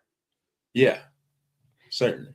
And the thing is, when I see a match like what I saw, and when I see Dom and when I watch Triple H, to be honest, dude, it's you can call your bull. You could what's that? You can put lipstick on a pig, or you can put powdered sugar on something. Our Barbershop Jay would say. Yeah. I'm sorry. I am sorry. The storytelling for me is like, something in maybe a nursing home. You talking about for Dom in this match? Yeah, dude, to be jobbed by a jobber. That's where we're at now. Well, that's unfortunately, yeah, that's where we arrived at because of where Dom is. That's all. That's all. And again, Dom is certainly Dom has the genetics and the pedigree and the history, and he has a lot of things behind him that he can become better. I certainly hope and think that he will become better. He ain't there yet, and Danhausen is just over. So it works out. So he had a match with a. Well, I think his time is almost over too. So Danhausen's. That's right. Probably. Look, I'll be in the minority in that, pun intended. I would love to see Santino Marella come back. That would him and Danhausen to do something against each other or with. That would be great because that's the lane I see Danhausen in, and I don't know how many more legs that has. I can't say that it's got a short life or a long life. I'm not sure, but that would be cool to see that. But well, it's a good thing you got a bag tonight. Yes, right. Moving right along. Well, what do you give that match, by the way? I said I gave it 3 stars. Okay, all right. I was just making sure. It's a 1 for me. I'm sorry, that's not what I'm here for. Moving I know on. you here for the Bellas and Paige and Jade Cargill. I tell you, that's right. Did you see they teased a match with Jade? I'm here for it. Hold, please. See if I can get the. Whoa. Nope, that's not going on here. I may check the private chat. Holy Moses. Where was I? You see, next match, WW2? Whoa. Next match. There we go. Yeah, so moving right along, we had, of course, the U.S. Championship with Trick Williams and Baron Corbin. Yeah.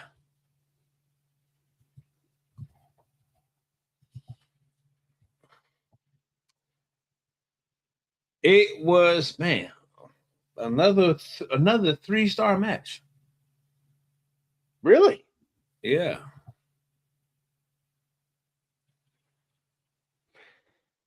Do you like that Baron Corbin is your now new U.S. champion? No. I wish Trick would have had that title a little longer. I think there's more. I think there was more to do with Trick with that title. So like how the match played out is separate from my opinions on that. You know what I'm saying on that match. Like, you know, you can like the movie but not like the ending. Like we just said, for example, when it comes to Brock and Oba, I wasn't a big fan of how it ended. But in that case, it was because it ended a bit shorter. I think there was more to go with. In this case, Baron versus Trick, I thought that Trick deserved to get that win. I think there was more to do with them there. Unless somebody got some time off or is masking the injury, and then this needs to be the way for them to get out of there. So we've seen that before classically, but I wasn't a fan of him winning, of Baron Corbin winning, tonight at least. Nonetheless, I think the match was pretty good. Good job, Yachty, getting that table spot. Yeah, but no, it was okay. It was all right. It was a 3-star. Yeah, I'm in agreement with you. I think I'm really disappointed. Right, I'm just gonna go out and say it. Corbin just came back. I get it, but this is the push. That's who gets the push. I mean, have okay. you noticed the all right, that's here? all. No, that's all. I'm gonna just leave it at that. One of the most over guys, and we talk about, are you more over than him? Are you more over than her? You know, Humpty Dumpty went over the wall. Like, you know, I'm sorry. I mean, this is cut the. Okay. Notice right, remember the 4-way. Remember the 4-way. Okay. Yeah. Right. Well, it wasn't a triple threat. You're right. No, remember the 4-way that happened. Oh, that's right. Okay. Like what you just said.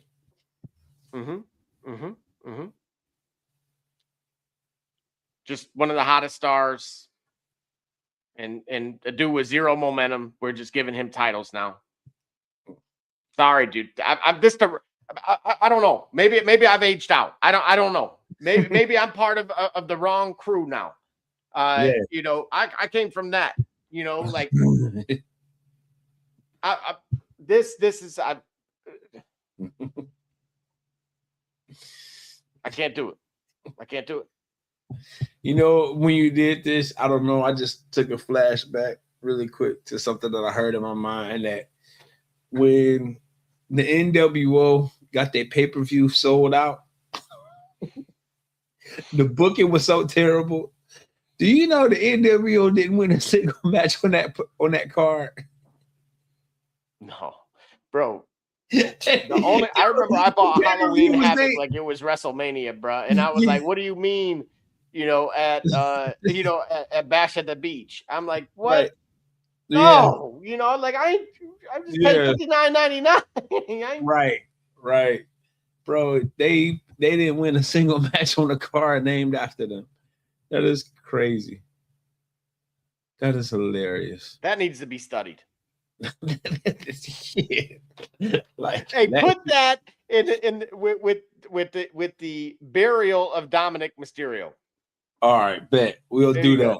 There you go. All right, we'll keep it going here. Of course, we had Penta and Chad Gable. 4-star match. Oh, imagine that. Okay, go on. I felt like, though it was predictable. I mean, we know when a star loses on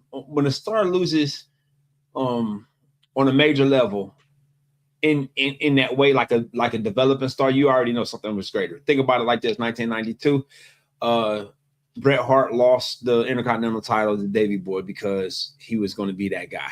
You know, 4 months later or whatever. Within 4 months, he's the WWF champion. Chad Gable had a great match of the year candidate against Grande Americano. Lost that match, got demasked. And so him having the match versus Penta was, oh man, you know, what could you say? How could this match not be a good, or if not great match? 4-star match. What more am I looking for from Penta Chad Gable match? Maybe a little bit longer run time. Maybe a little bit more outside of the ring. some of what he gave to a Grande Americano in that match. That would have been cool, a bit more brutal, but Chad Gable versus is not the same persona, as a Grande Norteamericano. So he couldn't, so it wouldn't make, I guess, maybe it wouldn't make much sense for him to be as brutal as he was versus this is the programming show with Van Helsing. You said what? It's the same, this is the same premium live event that had Van Helsing in the minis. You're not going to get that kind of quality match. Oh boy, you still on? You still on. Yeah, go figure that. Yeah, but nah, Penta dropping the title, that to me is still somewhat surprising. I don't know. It was hard because basically both of these guys in the ring is kind of faces. Like, I want to know what a Penta heel turn looks like, because I'm not sure. I would like to know what that looks like.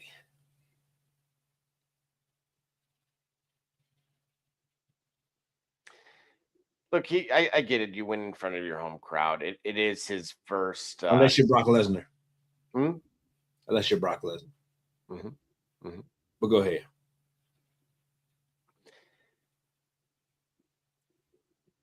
I told you I was impressed with that Gable match on AAA. I think I'd asked you to watch it. If you hadn't, but no, I did. That's what I say, match of the year candidate. And I told you, it's not a surprise to me that I told you I was really worried about, like, if there was any, I felt confident that if there was any individual that could complement AAA because of how it was, previously ran, and it was ran fine, it would be, of course, Undertaker, right? And so just kind of seeing the quality of product there, and getting a little bit, they gave a taste of that. And again, that's why I brought up what Bischoff said in the cruiserweight division, because what disappoints me about watching these dudes get buried is the talent that's actually there. So whether that is raw talent, once upon a time, or a more polished version as we're seeing presently. So you talk about getting buried. I'm looking at a limited amount of runtime. Remember, when you wrestle for 30 minutes in a 3-hour show, then that's unfortunately you can't get to everybody. Minutes. And then the women typically get scratched, remember, because somebody went long. But so this is why I distinctly remember being a big fan of the brands alternating PLEs. So you didn't have to worry about that. Now, you know what, though? I don't know if my argument has as much merit applying to SummerSlam, because SummerSlam is 2 nights. So this would be like SmackDown having night 1 and Raw having night 2, or vice versa. So it may not apply here. You may still have runtime, promo, whatever issues. But I think when you talk about somebody getting buried, or the scarcity of talent, consider that each brand is responsible for putting together a whole PLE. And then you still have talent that's primarily dedicated to one brand during the week. So when or how will we ever see them sufficiently if there's an abundance of talent in the brand and the 2 shows share the same 3 hours for pay-per-views versus each show having their own 3 hours, because it's that much talent in the landscape of WWE now that the shows could have their own pay-per-views or PLEs. Okay. Then, of course, moving along to Finn Balor and Sami Zayn. Of course, there were some additions there that Gunther and Kevin Owens. Mm-hmm. What do you got? Unfortunately, I had technical issues. I could not see this match. And they didn't resolve until after the bell had rung. So, in full transparency, man, I did not see it. What do you say? Yeah, I liked the embrace between KO and Sammy. It kind of set the stage for what we would see later, right? With Roman and Seth, and then of course they immediately go fisticuffs, right? Yeah. And so, it was nice to see KO back. For those that watch LFG, he never left, right? So he was part of it. I think if I were the original two, I would have been a little bit disappointed, right? But otherwise, as far as like how the match and everything went, I mean, look, dude, he just got cleared, right? Yeah. You saw him wincing at it, right? Bruh. And then what does he do in the first minute? Dives right off the top rope. You know what I mean? Like, it was, initially I was a little, I thought I was going to, he was going to kind of dial it down. No, he went full go. That was the Kevin Owens we all know and love. And quite frankly, I would give this one a 4 just because of how it differentiated itself. I wasn't expecting it. All right. A 4-star match. All right, bet. And what was yours on there? I remember this though. I didn't see. Oh, this. that's right. Yeah, that's right. and I think that's also the problem that I had in the interim match as well. I didn't get a chance to see that one. Well, remember, it wasn't very long. I didn't know that. Yeah, see, that's why I can't even answer what you said. Never mind. We talk about women's matches, and then here you go with pausable moments here. Well, look, this has been building for a while, right? Overall, for me, I would just give it a solid 3 and kind of just move on. Oh, it was a 3? I think that's fair. Okay. It felt like something we've seen, right? But I will say it teased for the future. Yeah. And in that, I could have given a higher score. I would say I'm reserving the higher score, I believe, for a later date. Let me just say that. There are establishments that you go that they tease for the future too. All right. And so what do we have? You go to like a real estate plaza, you go to, you go to the place they want them to build your home and they show you the model homes and they tease for the future, right? Wayne Homes is one of them, That's what I'm saying. Oh boy. Well, and wait a minute, we didn't miss. Did I miss anything? I don't think so. You talk about Dom and Danhausen.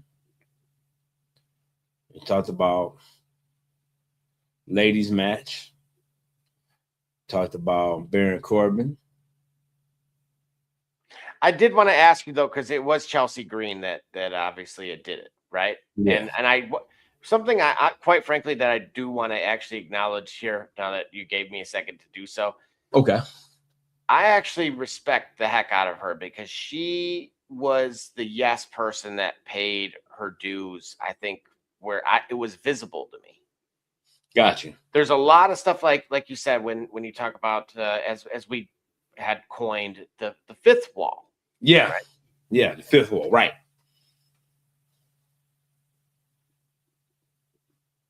I think to that show, right, that we had watched a while back. And if you remember, she was a part of that, and she was trying to just stay relevant at that point in time. Yeah. And now she's interim champion. Yeah. That was, 2 years ago? Right. So think of like you were right on the fringe of being out. Yeah. You were on your way, right? Remember, you were, dude, she was that close. Right? Didn't they put her like? Yeah, and she invited. Wasn't it her? Had her whole family there. Didn't find out she wasn't even on the card. Right. Yeah. Yes. That's what I'm saying. Like, dude. And She was now on her you're way. interim champion. Like, I'm gonna give flowers where they're due, and for someone that paid their dues, because I can actually vouch for that and say that I witnessed it. Oh yeah. Also, man, I will. So, speaking of like over the last couple of years, Charlotte, it did appear that like her attire was a tribute to Scarlett that had passed away. So, yeah, not to get all choked up here, but that was I thought that was classy, and of course, Jade was paying homage to dearly beloved, right? And so, yeah, I mean, if you'd like, you can recap one final time, 90 seconds. The Seth Rollins Roman Reigns match, if you would like. For those of course. that weren't with us earlier in the show. Of course I will. Yeah. So, in short, that match helped to elevate and save the entire, or save or improve the entire SummerSlam program, because the story, let's say, while the promo to bring us into the arena was pretty obvious, Seth still is holding on to the fact that he helped to make Roman Reigns into the person he is, into the character, into the persona that he is. Right? It's basically the Shield binds us, and the Shield is why I'm always going to have the edge over you. And Roman had to acknowledge that. Roman had to make him acknowledge that the Shield is no longer. The Shield is not at all why I'm here in the position I'm in, and you are in the position you are. So almost it's like while you're holding it over me, the Shield is actually holding you back, Seth, because you still got a tie to me in that way. You still have a tie to me because of the Shield, and you still hold that over me, bro. This ain't got nothing to do with that. You know what I'm saying? So the match and the story, it played out that way, where it was all about the two of them finally having enough of a time together, recognizing who they are as personas, and having these personas clash, and then resolving who they used to be and putting that behind them. And now they can go their own way. That was what the story, that to me was the story that I took from it, or the story that I told myself about it. And it played out in a way. They didn't miss at all. Everything made sense. That match had great pacing. For as long as it went, it didn't feel like that. That's how I know it had phenomenal pacing. That match went longer than I thought it did. And the amount of time that they spent without the ref, it's still, kind of like resetting, almost like the match almost reset near its end, and they got back to one up in one another.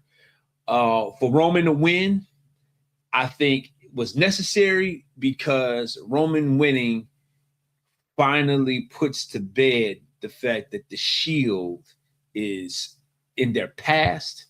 It is who they were, not who they are, and not who they've become. You know what I'm saying? Even though it's significant to their presentation to us in the WWE universe. I think the match is 5 stars. I do. Now, is it an all-time great? I ain't saying no, I'm saying at least right now in this moment, that's a 5-star match. Everybody was within their element. They didn't miss a spot to me that I could tell. And they gave as much as they got. Both of them. So it wasn't heavy-handed, one side or the other. Kind of wished that Seth Rollins would have come on top, or let's say I wouldn't have been mad at that either. But it does make more sense for me that Roman did come out on top. And after a long time of seeing him as the tribal chief and the face of the company or whatnot, he lived up to it yet again with a performance like he had. So I'm good with it. It closed the show well, and I'm fine with it. Fantastic. And so, do you need a quick break before we get to a very interesting Name That Superstar? Nah, man, let's go into it, man. It's Sunday night. The end of the weekend is upon us. The beginning of the work week is here. I don't want to keep anybody here much longer. Great for rocking with us. Thank you for rocking with us for sure. We'll be back to do it again. But yeah, let's go ahead and let's get to that Name That Superstar. All right. Hang on just a moment.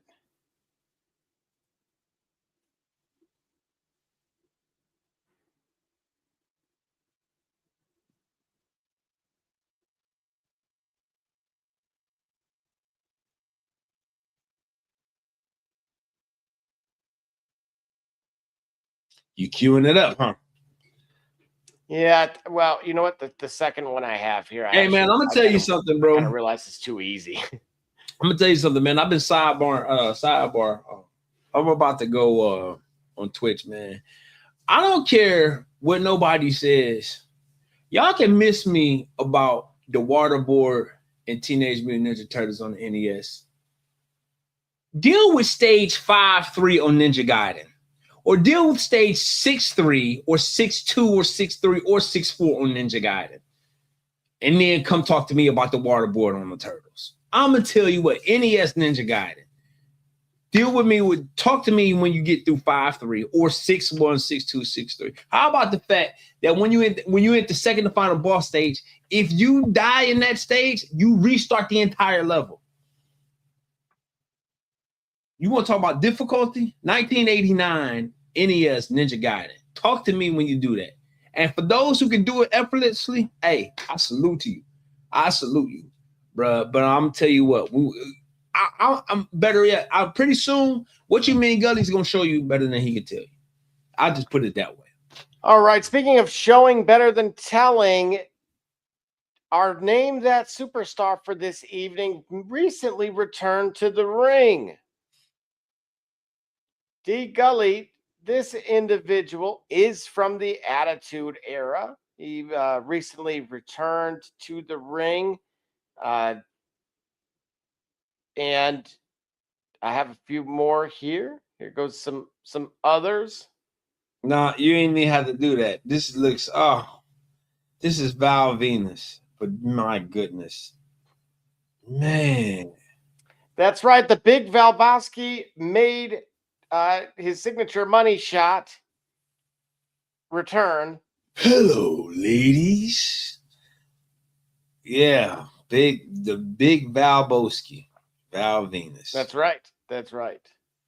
I mean, for like a 60-something-year-old, is he in his 60s? He got to be, right? He looked good for being in that shape, but I don't know if I'd be doing that. It's like sad, but not so sad, because he not really in bad shape. He just look old. You know what I'm saying? It looks like he's old. Like all of that looks old. You know what I mean? Right. And I don't think. Listen, hold on. This is what I'm trying to say. Look, I'll put it this way too.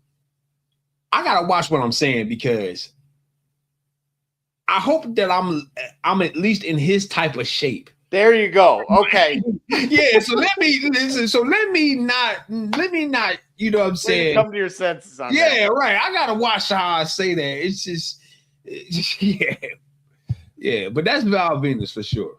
That is correct. And I wanted to make sure he got some kudos here, because for a while there, he thought his wrestling career was, of course, done from the medical side of things. So yeah, glad to see that he could return. And matter of fact, I wanted to say, if you remember one of his more infamous storylines with the choppy your pee-pee. Remember that was yeah, bro. This is like it was part of the Attitude Era that I was like, hey man, I'm here for the wrestling, bro. I just ain't This wasn't my bag, bro. This wasn't my bag. This wasn't my bag. But yeah, so of course, it wanted to make sure we gave him his flowers, and moving right along, mix it up a little bit and keep you on your toes here. This image is from WCW NWO Revenge. Disco fever, disco fever, disco fever. Yeah. Am I right or am I right? That is correct. It is none other than Disco Inferno. Yes. Yes. Yeah. Disco. Yeah. You gotta. Can you make that image bigger? You know what? I believe I can here. Let's see. Should be able to blow it up here. Oh, is it not? Yeah. Hey, he was kind of annoying, but then almost not. I don't know what it was about Disco Inferno that I didn't hate seeing him on screen. Well, and again, for some of the clues, of course, he was part of the faction in TNA. He had, I'm trying to think what else I had written down on my cue card here. Let's see. Oh no, did I lose it? Oh, there it is. Okay. Whoops. Oh no, I lost it. There we go.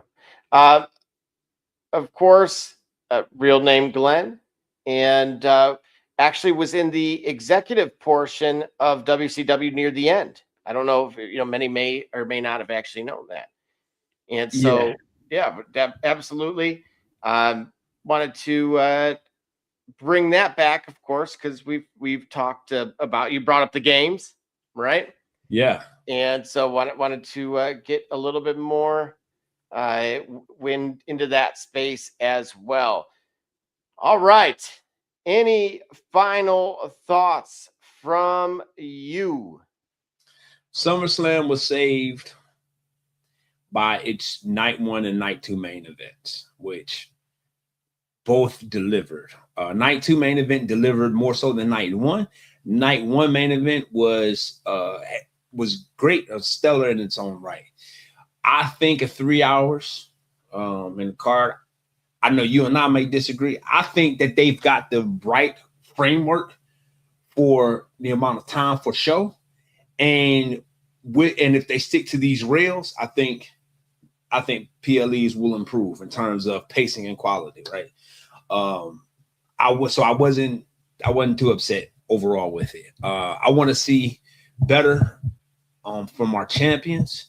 I want to continue to see as good as we get from Roman Reigns, but I want to see better from CM Punk because I know he's capable of it, because he looks like he's in good shape too. But I think Father Time is undefeated, so maybe things that seemed like they were going to be there were not there. But I think that it can be improved, and I look forward to seeing him deliver on that, because I think he's as big a critic of himself as anyone is, and so he may see the same things we see. However, he ain't going to tolerate us talking to him about it, because he's the professional and we ain't. You know what I mean? But hey, we're fans, right? So we're only consumers of the product, so we got the right to critique what we consume. Again, it's entertainment. Nonetheless, I think that's all I got really for SummerSlam. I stayed tuned to it, and again, as a reflection of the time constraints, I didn't seem like I missed much. I was able to catch it. I like the 6 p.m. start time. They were done basically by 10. That's not a problem for me either. I was able to get in a full, it's like watching 3 episodes, like sort of like almost binge watching a half a season of an episode and still getting out time for dinner or whatever, or dessert. So I'm good with it. I like to see more of it. Good job, WWE.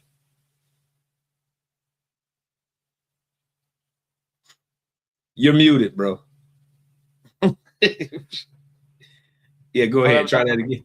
Yeah. All right, so we disagree. So you're gonna, I said I will leave it at that. Yeah, absolutely. Yeah. So, You're gonna accuse me of being a mouthpiece now? You think I'm on the take? well, you know, if we agreed on everything all the time, it would make for bad TV. So this is, of course, we appreciate everybody for tuning in. There were plenty of you. If you disagree with me, then again, all hate mail to Barbershop J. Attention Barbershop J, the Shop Report 365@gmail.com. If you disagree with Gully, then please leave a comment below, and I will gladly pin it to the screen and on our respective social channels as well. So if you would be so kind. Well, look, we're gonna be back next week. We're gonna be back next week. We're gonna find a time and day. We'll be back next week with more of the Shop Report. Remember, football season is coming up, so we may do a fantasy team. We might do a fantasy draft. We might do a guillotine league. We might do a pick 'em. So stay tuned. Look out for that. We do look forward to giving y'all those fantasy picks and advice. But I'll tell you what, if they make me, I'll do a fantasy team. But if not, I ain't gonna be mad. As always, man, thank you to all of our fans from all the social media spaces, all the spheres, the Twitter sphere, the X sphere, the TikTok nation, the YouTube nation, everywhere. Instagram, TikTok, you know what I mean? You know where to find us, you know where to follow us. Hopefully we get bigger and better and you'll follow us from there. Double J, thanks for bringing this into the show and producing, doing your thing behind the ones and twos, man. We appreciate that. And for Barbershop J, our host, our esteemed leader, for Barbershop J, B Rich, Double J, I'm D Gully. This is the Shop Report. Remember, next time you want to know what's going on, come to the shop. Why? Walk-ins are always welcome. Holla. Stop burying people.